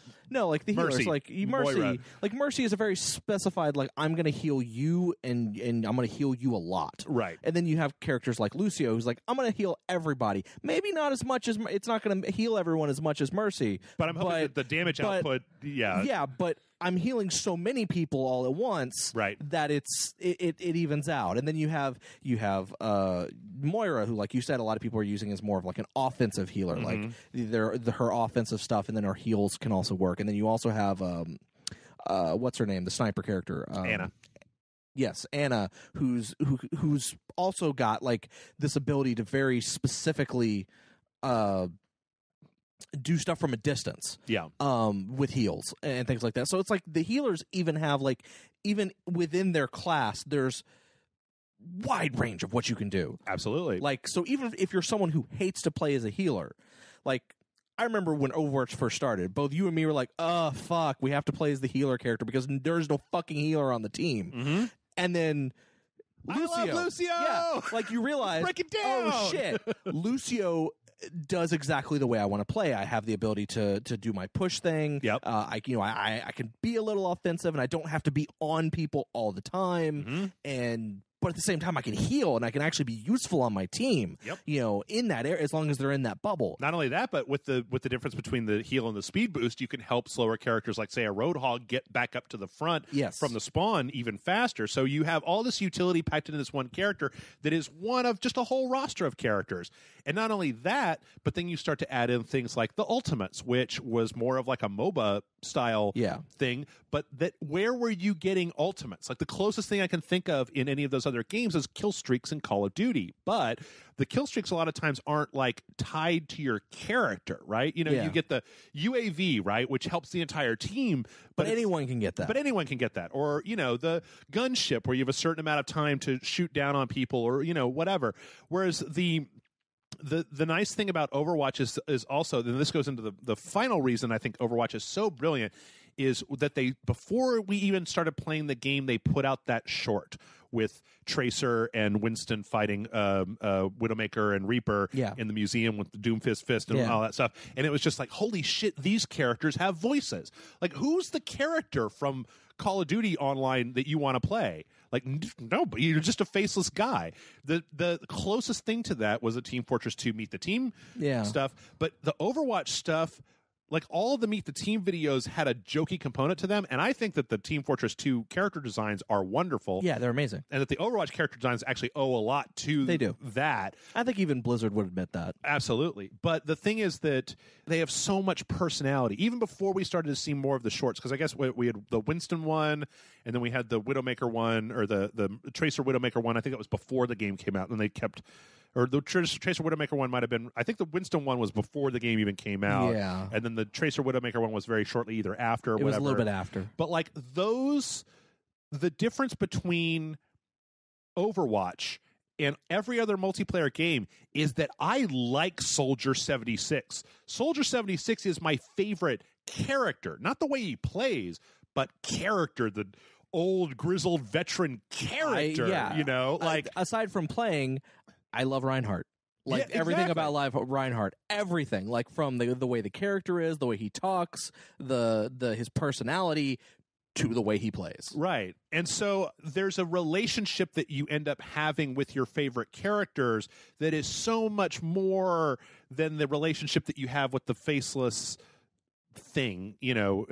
Halo multiplayer is a bunch of armor guys. I'm not saying Halo multiplayer is bad. I'm just saying that I don't have an emotional connection with that character, and that having this big motley crew, and then one of the other most important things is that the synergy between the different characters, like a Roadhog and a Mercy, is different than a Diva and a Lucio. Like the way that tank and that healer plays is different than the way, like a Roadhog and a Mercy is more of like a heavy and a medic from Team Fortress 2. Yeah. But you know, like Diva's tank is so much different than that. The tanks play differently. The defense it plays differently than as a blocking character in a first person, and then on top of all of that, you add in the fact that the main game mode in Overwatch doesn't have to do with how many times you kill the other team. It's whether you make the objective go from the beginning to the end of the map or do the capture and hold the point, right? Yeah. Now, mind you, there are modes where it is just kill, free for all or whatever, where the kills are the point of the game. But the more fun modes to play are the capture the point because you can do payload. Because if you don't feel like your skill level is up to par, when people like to get on the fucking payload. Well, we're not. Yes, I agree. Get on the fucking payload. But like, let's say that you're playing defense on a capture the point map, right? You play Torbjorn, and your turret does a lot of the work. You can do much to everyone's chagrin. Exactly. You can play Widowmaker and stay the hell away from the fighting if you want. You can use Junkrat and do indirect attacks. Like, you don't have to be up there with Reaper. Like, I remember that there used to be a lot more Reaper on teams than I see nowadays. Yeah. But the way that you can play the game is like, I feel like in Call of Duty you play the game one way, you're trying to shoot the other person, right? Is that in Overwatch you can heal the other person, you can set up static defenses, you can do types of things which are great, and since the maps are so much smaller than, say, Battlefield, I feel like you instinctually also know, like, here's a choke point, this is a good place for a turret, or this is a good place for defense, or whatnot. So all that together, to me, adds up to a game which I I've said this before, I feel like is that nobody gives, I know that everybody likes Overwatch, but I don't think that anybody gives Overwatch enough credit for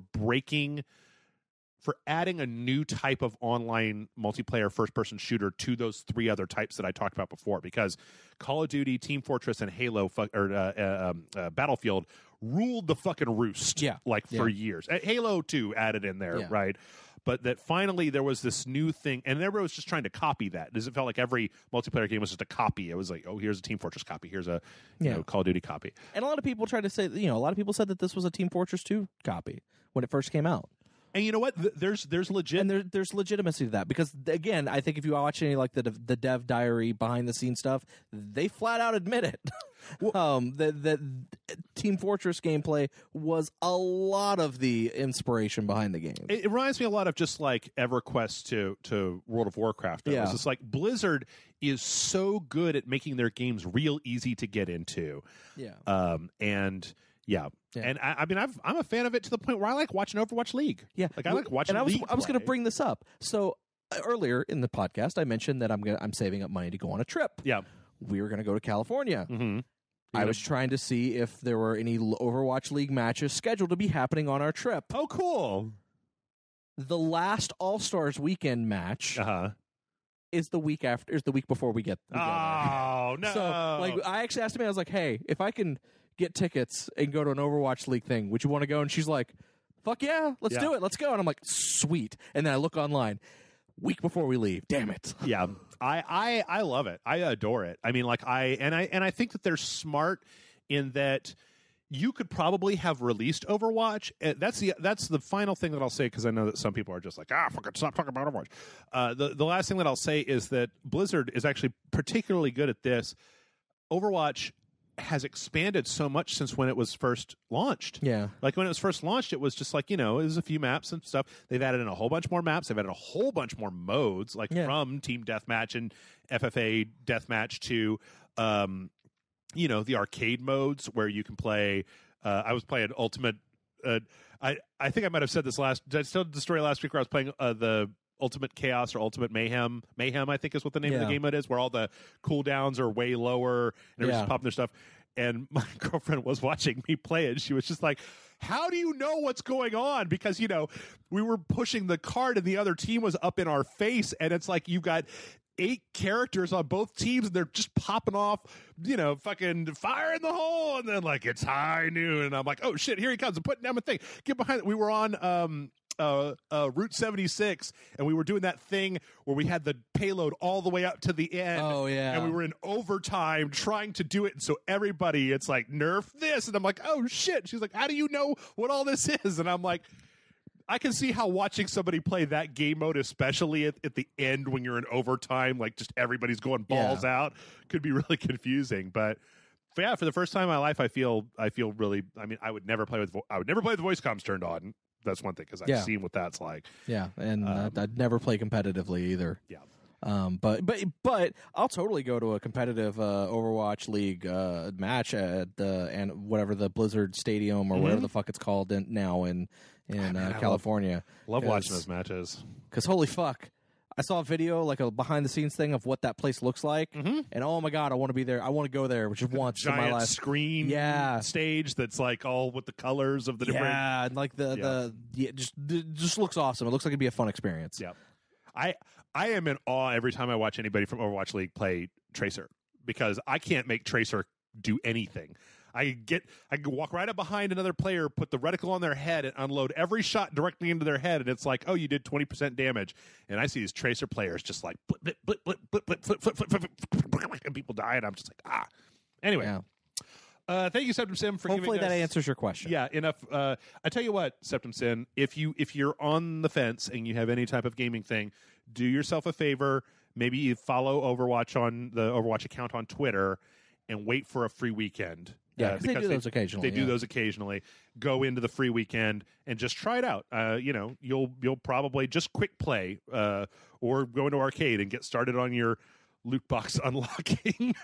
And if you end up liking it, cool. If you don't end up liking it, that's cool too, man. I mean, it's not for everybody. You know, it's been very fun. It's a fun thing, and I find it great because I think we mentioned this on another podcast, because it's also a thing where you can open it up, you can play 2 matches in 20 minutes and then just go on with your life instead of, one of the reasons I keep hesitating to open Yakuza 0 back up is because I know that if I sit down to play Yakuza 0, it's going to be 8 hours of Yakuza 0, not 10 minutes, and then I can just go do whatever.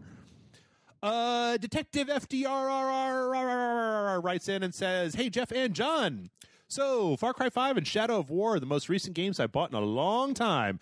I think they're great." Oh, wait, you know what? Septimson had another question about overhype. We'll come back to that if we have time.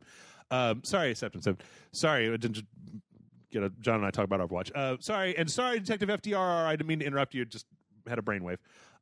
Anyway, Far Cry 5 and Shadow of War are the most recent games I've bought in a long time. I think they're both great games. However, both games smacked me in the face with terrible endings. I know that's subjective, but I personally felt robbed at the end of both. So here's my question. Do you know any terrible games with amazing endings? You guys rock. Keep it classy, Detective FD.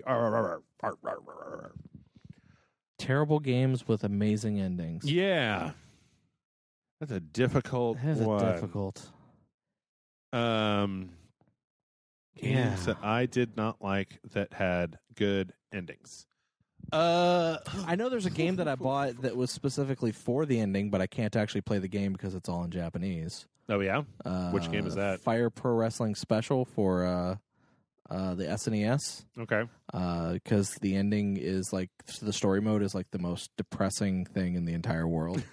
I think you told me about this before. I'll tell you what the ending is, because it's amazing. It's like your character goes to the storyline of like, you basically your manager gets killed, your mentor gets killed, and like your best friend gets hospitalized, and your girlfriend dumps you, and then like you win the title, you overcome everything, and you win the title, and you realize that all of it's meaningless compared to with the fact that doesn't justify the loss of your mentor, the loss of your best friend who's now like hospitalized and can't talk and whatever, and the fact that your girlfriend has left you because of your obsession of this game, and so your character commits suicide.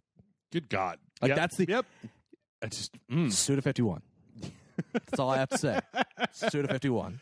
I'm looking. I went out of my way to get that game and to make sure I had a console that could play it. I am trying to think. See, the problem, Detective FDR, is that I don't play bad games all the way to the end a lot of times. Like I used to for reviews, but then it was just kind of like I have life to attend to. I'm trying to think. Let me just rack my brain here for a second. We might have to talk about something else instead. We have to talk about good games but I feel like good games with bad endings is actually a way bigger it's an easier discussion because there's a lot of good games with terrible endings. Yeah, video games, a lot of times movies too kind of have a hard time wrapping it up. Like it's a lot easier to with the satisfying conclusion can sometimes be a lot more difficult. Bad games with good endings. I'm trying to think of some of the stinkers that I played back when I was on the loading bar, because I used to play bad games all the way to the end. I don't remember. See, I don't remember if Dragon Age 2 had an ending that I really enjoyed. Actually, you know what? Dragon Age 2 has it interesting because it ends and then it keeps going. Yeah. And then it ends again.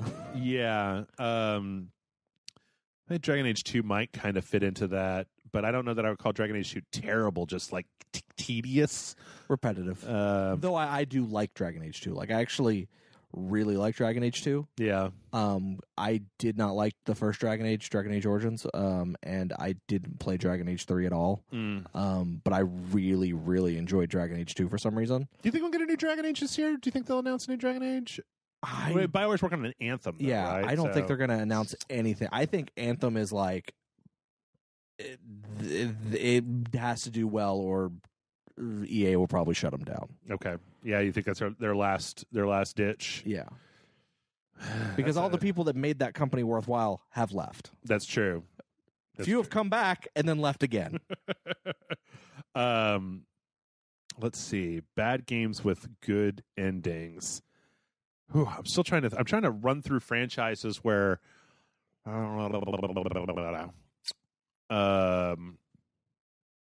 This is an interesting question. Yeah, I can't really answer it because, I mean, typically, like you said, if it's a bad game, I'm not going to finish it. Yeah, I don't play it all the way to the end. So, yeah, I don't know that I can really say that.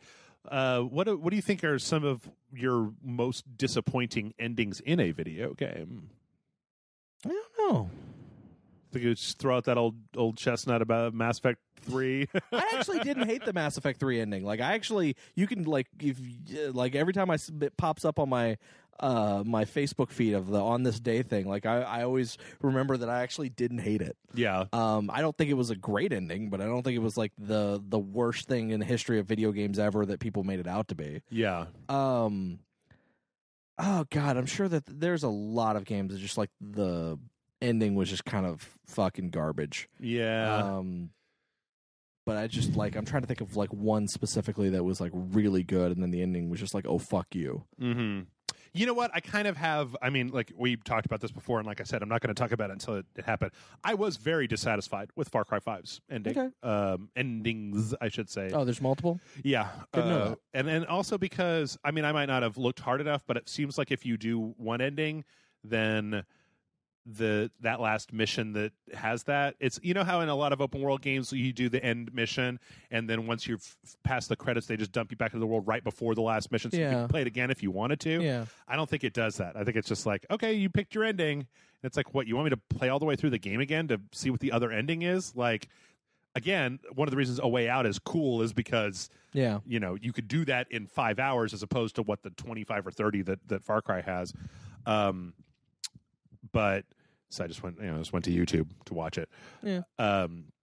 But also, you know what? I agree with Detective FDR that the end of Shadow of War is kind of like well, it's them trying to put the genie back in the bottle. Yeah.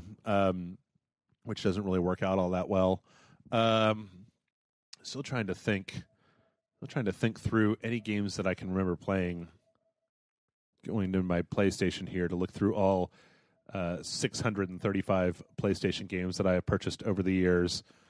But I don't know. I don't know. I don't think I have an answer for this one. Sorry. Like I said, there are plenty of games that have. There are plenty of good games that have bad endings, but bad games that have good endings is kind of one that I don't know. Maybe folks in the comment section can chime in and let us know what your favorite bad game with a good ending was. So, do you want to go back real quick and answer what's his name's other question? Oh, let's see. Wasn't it what games have like massively overhyped that killed your interest in them? Yeah. Let's see if I can find that again. Oh yeah, here it is. It was is there any game that was so overhyped that it ruined an otherwise decent game for you? I a long time ago I developed the idea that I was going to just wait and see because I got burned so many times.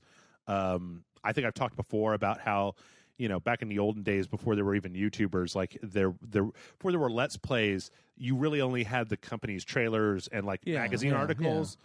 So Jurassic Park Trespasser, Advent Rising, like there were plenty of games back in the old days where, you know, they would hype it up and then the game would be garbage just because there wasn't a way to go, you know, watch it. Hell, but I don't think those games. But that's not qualify with it. Yeah. Like, what is it was a good game, but because of the hype, the overhype of it, just fucking ruined it for you. I think that the way that people feel about what's the Deadly Premonition. People are so adamant that I mean, like when Grant and I tried playing that, I just kind of got turned off by. I got turned off by the people that were insistent that we play it, and then insistent that it was good, and then insistent that, and for all I know, it could be good. It's just, you know, it gets a little irritating when people are up in your face about just like no. So here's the thing I will say about Deadly Premonition. Yeah, it is one of those games that you want to be sitting with other people and just playing the game and playing it for its absurdity. Like, is it a good game? Yeah, it's a good game. Is it kind of terrible as well? Yeah, it's kind of terrible as well, but that's part of the fun of it in a way. It's like watching MST3K, but like there's no you and your friends that are all watching play it are the the bots and Joel, or the bots and Mike, you are the ones riffing it. Like, that's what makes it fun. Mm-hmm. And that's I feel like I know that's what made it appeal to me. Yeah. Because that's how it was pitched to me. Like, this is like a bad movie that's so bad that it's good. Mm-hmm. Like, and that's how it was pitched. And I was like, I want to play that game. What? It's only $20? I want to play that game. It's competent in what it does, but it's still kind of bad. Yeah. But it does everything equally bad. Yeah. In a way that's kind of fun and kind of fun. It pokes fun of itself at times, and it's just weird and kooky, and it's it's not. I mean, I feel like sweary, right? Yeah. Yeah. We've had this conversation before about how, especially at this point, I have a sort of, I've got a sort of a reflex that when too many people push a game on me or push for a game too hard, that it's like, no, I'm not interested in that anymore. Yeah. It's kind of like the Room of video games. Yeah, I know. I can see that. Well, see, here's the thing. I liked D4 Dark Dreams Don't Die because nobody was pushing D4 on me. Nobody was insisting that I got to play D4. Oh, it's so funny and brilliant. And that it was like, I was sitting there like, oh, okay, Deadly Premonition, show me what you got. And I feel like it would have been way better if I had just played it. Yeah. If I just played it and then been like, oh, this is kitschy and I like it, as opposed to people just being like, arr! You know what? I could totally... You gotta play it, and you gotta think it's the greatest thing ever. Yeah. No, I remember when people were telling you told me you were gonna play. I was like, yeah. Yeah. A little bit of warning. I think I told you exactly what I just told you a couple seconds ago, and I was like, so don't go in there with high expectations, and then you and Grant played it, and you were like, this fucking game's stupid, and I'm like, they went in there with higher expectations. Yeah. You know what? It's funny. I think it's an excellent game. Yeah. But we got the Dark Souls remaster is coming out. Yeah. I feel there's going to be people who have been like, okay, let's see what all this is about, and they're going to sit down. And they're going to be really disappointed because there is no way that you could avoid the hype for Dark Souls now. I can't even see that happening. Hell, you know what? Septum Sin is this part of the question. I can see them going into Overwatch and just being like, meh. And I'm like, yeah okay. No, I agree. I was trying to think. There was something that popped in my head and then immediately left my head. Oh, good. Because when you mentioned Dark Souls, but I can't remember what it was. Oh, is the conditioning finally took hold? When I say Dark Souls, is that just clear your mind and then you're ready? No. It made me think of the thing, but then you kept talking and then I immediately forgot about it. It's like that Winter Soldier where he opens up the book and he's just like, Dark Souls, Bloodborne, Dark Souls 2, Demon Souls, Dark Souls 3, and Bucky's like, no, I don't want to play Dark Souls anymore. That is actually how I react every time I come over here. Mm-hmm, that's true. Good games that were the hype on games messed you up. Yeah, I don't know. I'm starting to get a little brain dead here too. So tell you what, we got a couple more questions and we're just about out of time. So let's just motor on through here. This is from Jack Sachs, who says, hey, you my dudes, and if Amanda is on dudettes, this may or may not be Jack Sachs. Your commentary while playing video games fills my mind and body parts with joy, with much guffawing. But I'm wondering, are there any sort of barriers that you had to break through to be able to constantly commentate on whatever video game you're playing, hold a separate conversation, all while playing the game itself? And he says, did you see the 10-minute short film Papers, Please, based on the game? I remember you said you were a fan of that game. The film is really good. I have not. Did you watch that? It was a free... I did not watch it, but I know of it. Okay. It says, adios, mi amigos. Thanks for all dem content. And remember, Monster Dog is third best. And then he amended this question to say, I feel like my question may have been vague. By barrier, I mean social barriers, learning how one chooses to commentate. Basically, what sort of things... you had to learn for doing Let's Plays to get from where you were starting out to how you are now. Well, Jeff would say that I still have a lot of barriers to break through. Like beating the first level of Bloodborne, Dark Souls. I just meant Dark Souls talking 2, over video games while we're playing. Jeff would say I still have some barriers. I would never say that to your face. I know. Too nice. No. It's... Other people talk, Jeff! They say things that you say to them. No, okay. I'm joking. I'm gonna have a conversation with fucking Matt Frank. Yes, running his goddamn mouth. Yeah, it was Matt. But tell him what happens to snitches. They play Dark Souls. That's what happens to snitches. One time. I'm never allowed to play anything else. No. I could say, in all honesty, for me, I talk. Like that's I talk a lot. That's just kind of a thing that I do. I've kind of always talked when playing video games, whether it be with friends in a room or whatnot. Sometimes if I'm by myself and it's a game that has a lot of text, I'll just be reading the text in my own little funny voices. Yeah. No one's around to hear but me, and it makes me laugh. Yeah. Amanda will be playing a video game. It's a text-based game, and I'll just start reading her the text while she's playing, to the point of that she actually prefers that I do that sometimes. But because that's just what I do. Now, whether that shit that I say is entertaining or not, that's that's neither here nor there. I can say I don't know how it is for other people, but for me, there's a synesthesia, I think, that happens, and I feel like this happens to everybody when they play video games. Yeah, where you don't think about your thumbs or your fingers or things like that. Maybe if there's like a button, jam the button to open this door, you might just like move your hands. But generally speaking, the way that your hands and tools work is eventually you kind of blend seamlessly into like, I think go left, player on screen goes left. My hands figure out all the rest of this bullshit. And then after you've done that for a long enough period of time, then it's so automatic that your muscle memory is built up to the point where it's like, oh, look, a rocket launcher guy. Okay, I need to get behind cover. I need to throw some grenades. And like you just react the way that a thing happens. It's why I feel like there's one type of game that is incredibly difficult to commentate over. There are two. Adventure games are difficult because you have to listen to what the dialogue is. So there's not really, it's hard in a dialogue-heavy game to commentate because you really just need to be shutting the fuck up and listening. So, but puzzle games require using whatever part of my brain that comes up with the fart jokes needs to be used when it comes to figuring out puzzles. So that's like the one time where I get real quiet, or I can't concentrate. Like at the very beginning of Rage Select, Jason and I, our first sequential was going to be Portal 2.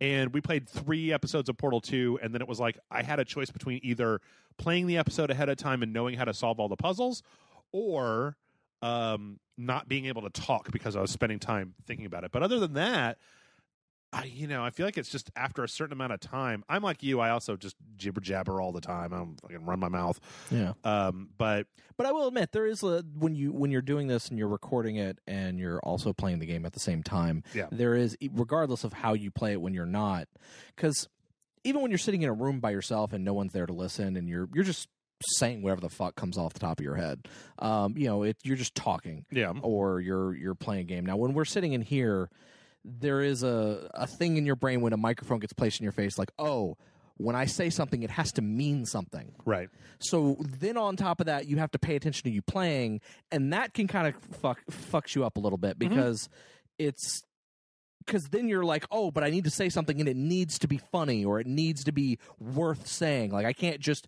sit here and, just be like, right. Just making weird music with my voice while I'm playing the game, because no one's going to find that interesting. Me just, being stupid and making random noises while I'm playing. Though, you do that a lot and I do that sometimes, but, but there's other people there to pick up the slack. Right. And that's why generally most YouTubers or Let's Players have 2 or more people on the video with them, because that way there's someone there to pick up that slack when you're focused in on playing the game. And right. And typically if you're watching someone who's like a single person playing the game by themselves, you'll notice their episodes are heavily edited because there's long periods of time where they're not talking, or maybe they're doing something or saying something that's not entertaining, so they cut it out. Oh, oh no, wait, no, that's what I did. Yeah, I've done that a few times. It's a lot easier. When I did a couple of videos that were for Patreon, or when Patreon made their changes, and for those I wanted to get my message out clearly, so I actually wrote not a script but just a bullet pointed list and said that stuff, and then separately went and played Hitman. And I was like, I need 20 minutes worth of Hitman to put behind this, so that the two weren't connected. But I don't know. It's funny because I've never really had that much trouble with it. I feel like I've had trouble being funny, but I've never had trouble holding a conversation whilst playing a game. But I do know people that you can't do it. Hell, I've Matt's not super. I mean, he's okay at it. Depends on the game, right? But a lot of times, if you hand somebody a game, I feel like the major hurdle is you and I and a few of the other people that I know are the kinds of people who play a lot of different games. And so we have a set of strategies, muscle memory, reaction times, reaction things built up for different types of games, for first-person shooters, fighting games, third-person action games, and adventure games, that we know kind of we have a template about how we're going to react to certain types of things in certain types of games, and that eases up a lot of the pressure because you know what you're going to do. There's 4 guys coming out of a door, and there's a cover-based shooter. You're going to get behind cover. You're going to, do your thing, right? Or if it's a first-person shooter, and here's the driving level, and so okay, we're going to drive. I know how to drive. I played a driving game before. Whereas I feel like if you focus on certain types of games, if you focus on certain types of games and don't play other types of games, that you can get a little broadsided by. Here's a driving level, or here's a whatever level. But another good reason for a way out is that there are driving levels that are totally doable. There's even a level where you're doing something that's like driving that's even more interesting. Let's see, a couple more. These should be really quick. The Unknown Ronan writes in and says, Dear Rage Select, have you, Jeff or John, seen the crossover event of Scooby-Doo in the show Supernatural? To show you what I'm talking about, here's a link to the trailer for the Supernatural episode. If you guys have seen it, what are your thoughts on it? Also, are there any other weird crossovers, events that you can think of in TVs, movies, or other media? Thanks for reading. Sincerely, the Unknown Ronan. Do you watch Supernatural? I watched all the way up to season 5 and then stopped watching because everyone told me that's what I needed to do. Okay. Now that wasn't a hard stop. I'm going to stop here and never watch again. Yeah. It was more of I figured okay, I've watched 5 seasons of this show. I'm going to take a break. Okay. I know of this episode where they get sucked into the TV and they end up in the Scooby-Doo world. Oh. But they're aware, the characters there are not aware that they're in a TV show, but the supernatural characters are. Yeah. And it's I've heard it's actually pretty good. It's one of those things I definitely want to check out at some point. I actually love every Scooby-Doo crossover that has been done to existence, especially the WWE ones. Oh my God, they are so amazing. I own, with the exception of the WWE Scooby-Doo monster truck race movie that they did. Okay. With the exception of that one, I own all of them. I even own the Flintstones WWE crossover, which was pretty hilarious. Okay. I love all that shit. But I mean, as far as other crazy crossover movies or TV shows, Sam Fisher's in Ghost Recon Wildlands. Yeah. Also the Predator. What if Sam Fisher hunted the Predator? That's the next thing that they're gonna do. Ooh, I would. Well, but then I would just have to be one of the Ghost Recon guys. Watching that happen. But yeah, just in TV and stuff. I mean, it's fun. It was fun when Murder, She Wrote crossed over with Magnum PI. And yeah. Mind blown that was a thing. I feel like there was a couple of other what's that weird connection where what's that Paul Reiser show? Mad About You? And Friends take place in the same universe? Yes. Because Phoebe and Ursula's on Mad About You and Phoebe's on Friends, and there's even a little weird crossover. There's just weird stuff going on in there. They're in the same universe. Also, technically, Home Alone takes place in the Friends universe because this is more of an unofficial crossover because the house, towards the end of the series, the house that Monica and Chandler get, if you look in the window, it's the McAllister house across the street. Okay. Like, it is like that exact house. Okay. So everyone makes the joke that, like, there's this whole like running theory that it's set in the same world. Okay. Interesting.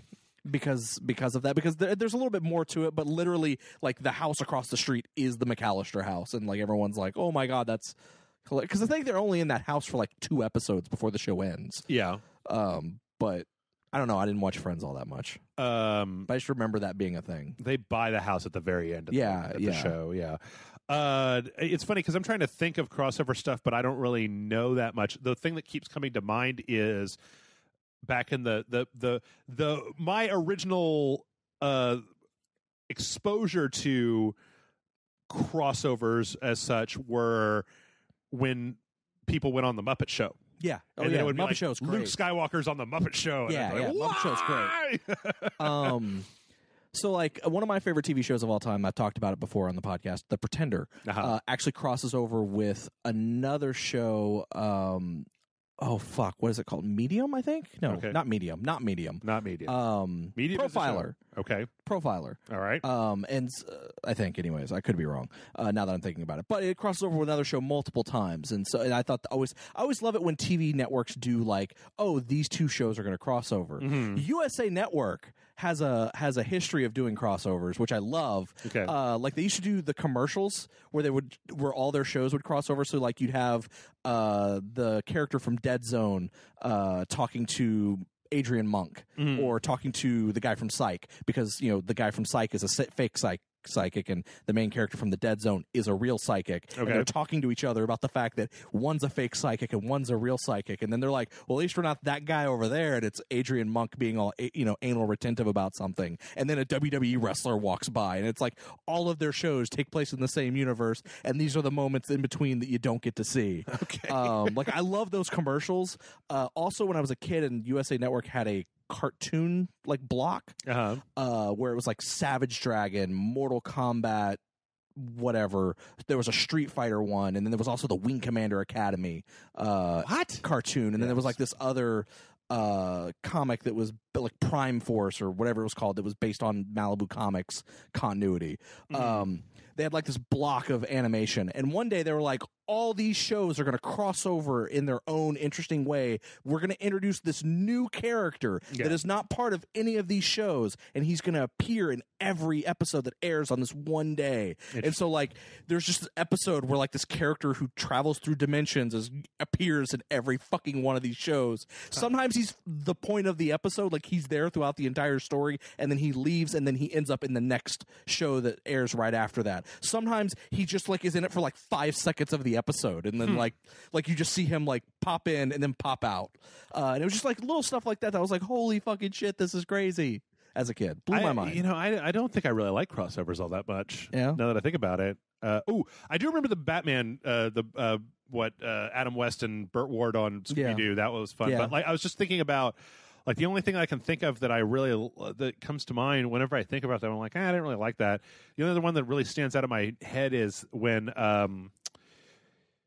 Stormwatch ended with an Aliens Stormwatch crossover. Yeah. Where Aliens took down the Stormwatch team and blew up the station, and that was when it flipped over to the Authority. And Jenny Sparks and team went over to do their own thing. And I'm trying to think of like comic book crossovers. Oh, okay, I think I've got one. I do like Alien versus Predator. The idea of that, I don't think it's been executed especially well in the movies. Form? No. But in the comics, I kind of like it. But I don't think I'm kind of prefer everybody just kind of stick to their own lane. You know, like I like it as a special one-off thing. Like I said, the Scooby-Doo stuff I think is fun and I think entertaining. Like with the Scooby-Doo Supernatural thing, I think that's fun. You know what I like it the most is when it's a universe and it's mostly in comics. So like. You know, at the end of the James Robinson Son of Starman, when Superman shows up to talk to, you know, Jack, whatever his name is, about, you know, his father and stuff like that. Like, I like it when I like it a lot of times in DC books when it's a spin-off DC book and then somebody like Batman will show up for a little bit of time, right? But but I don't necessarily like it when it's like Spawn versus Batman.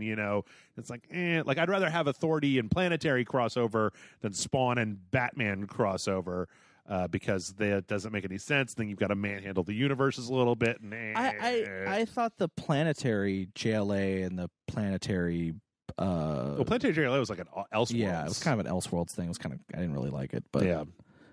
But no, generally though, I like it when people when they stick to their own kind of continuity. Yeah, but and then also in like movie form, you have what is it, The Grudge versus The Ring. Ooh, I do like that. Yeah. I do like that, and I also like Freddy vs. Jason because they're both stupid horror franchises that they work pretty well. Of course, man, have you ever watched the Ju-on Ring? No, I have not. Holy shit, it's weird. The ending of it is so bizarre.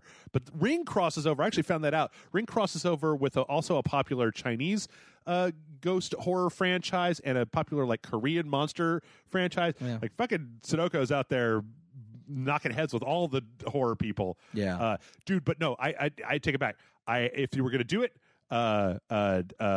the horror is where I would like to see it. Yeah. I'd like to see... Oh, horror is great when it's crossover with stuff. Ash Williams versus Michael Myers, or Leatherface meets the Evil Dead, or Leatherface meets Halloween, or Puppet Master versus Dollman. Well, maybe not that. Leprechaun versus...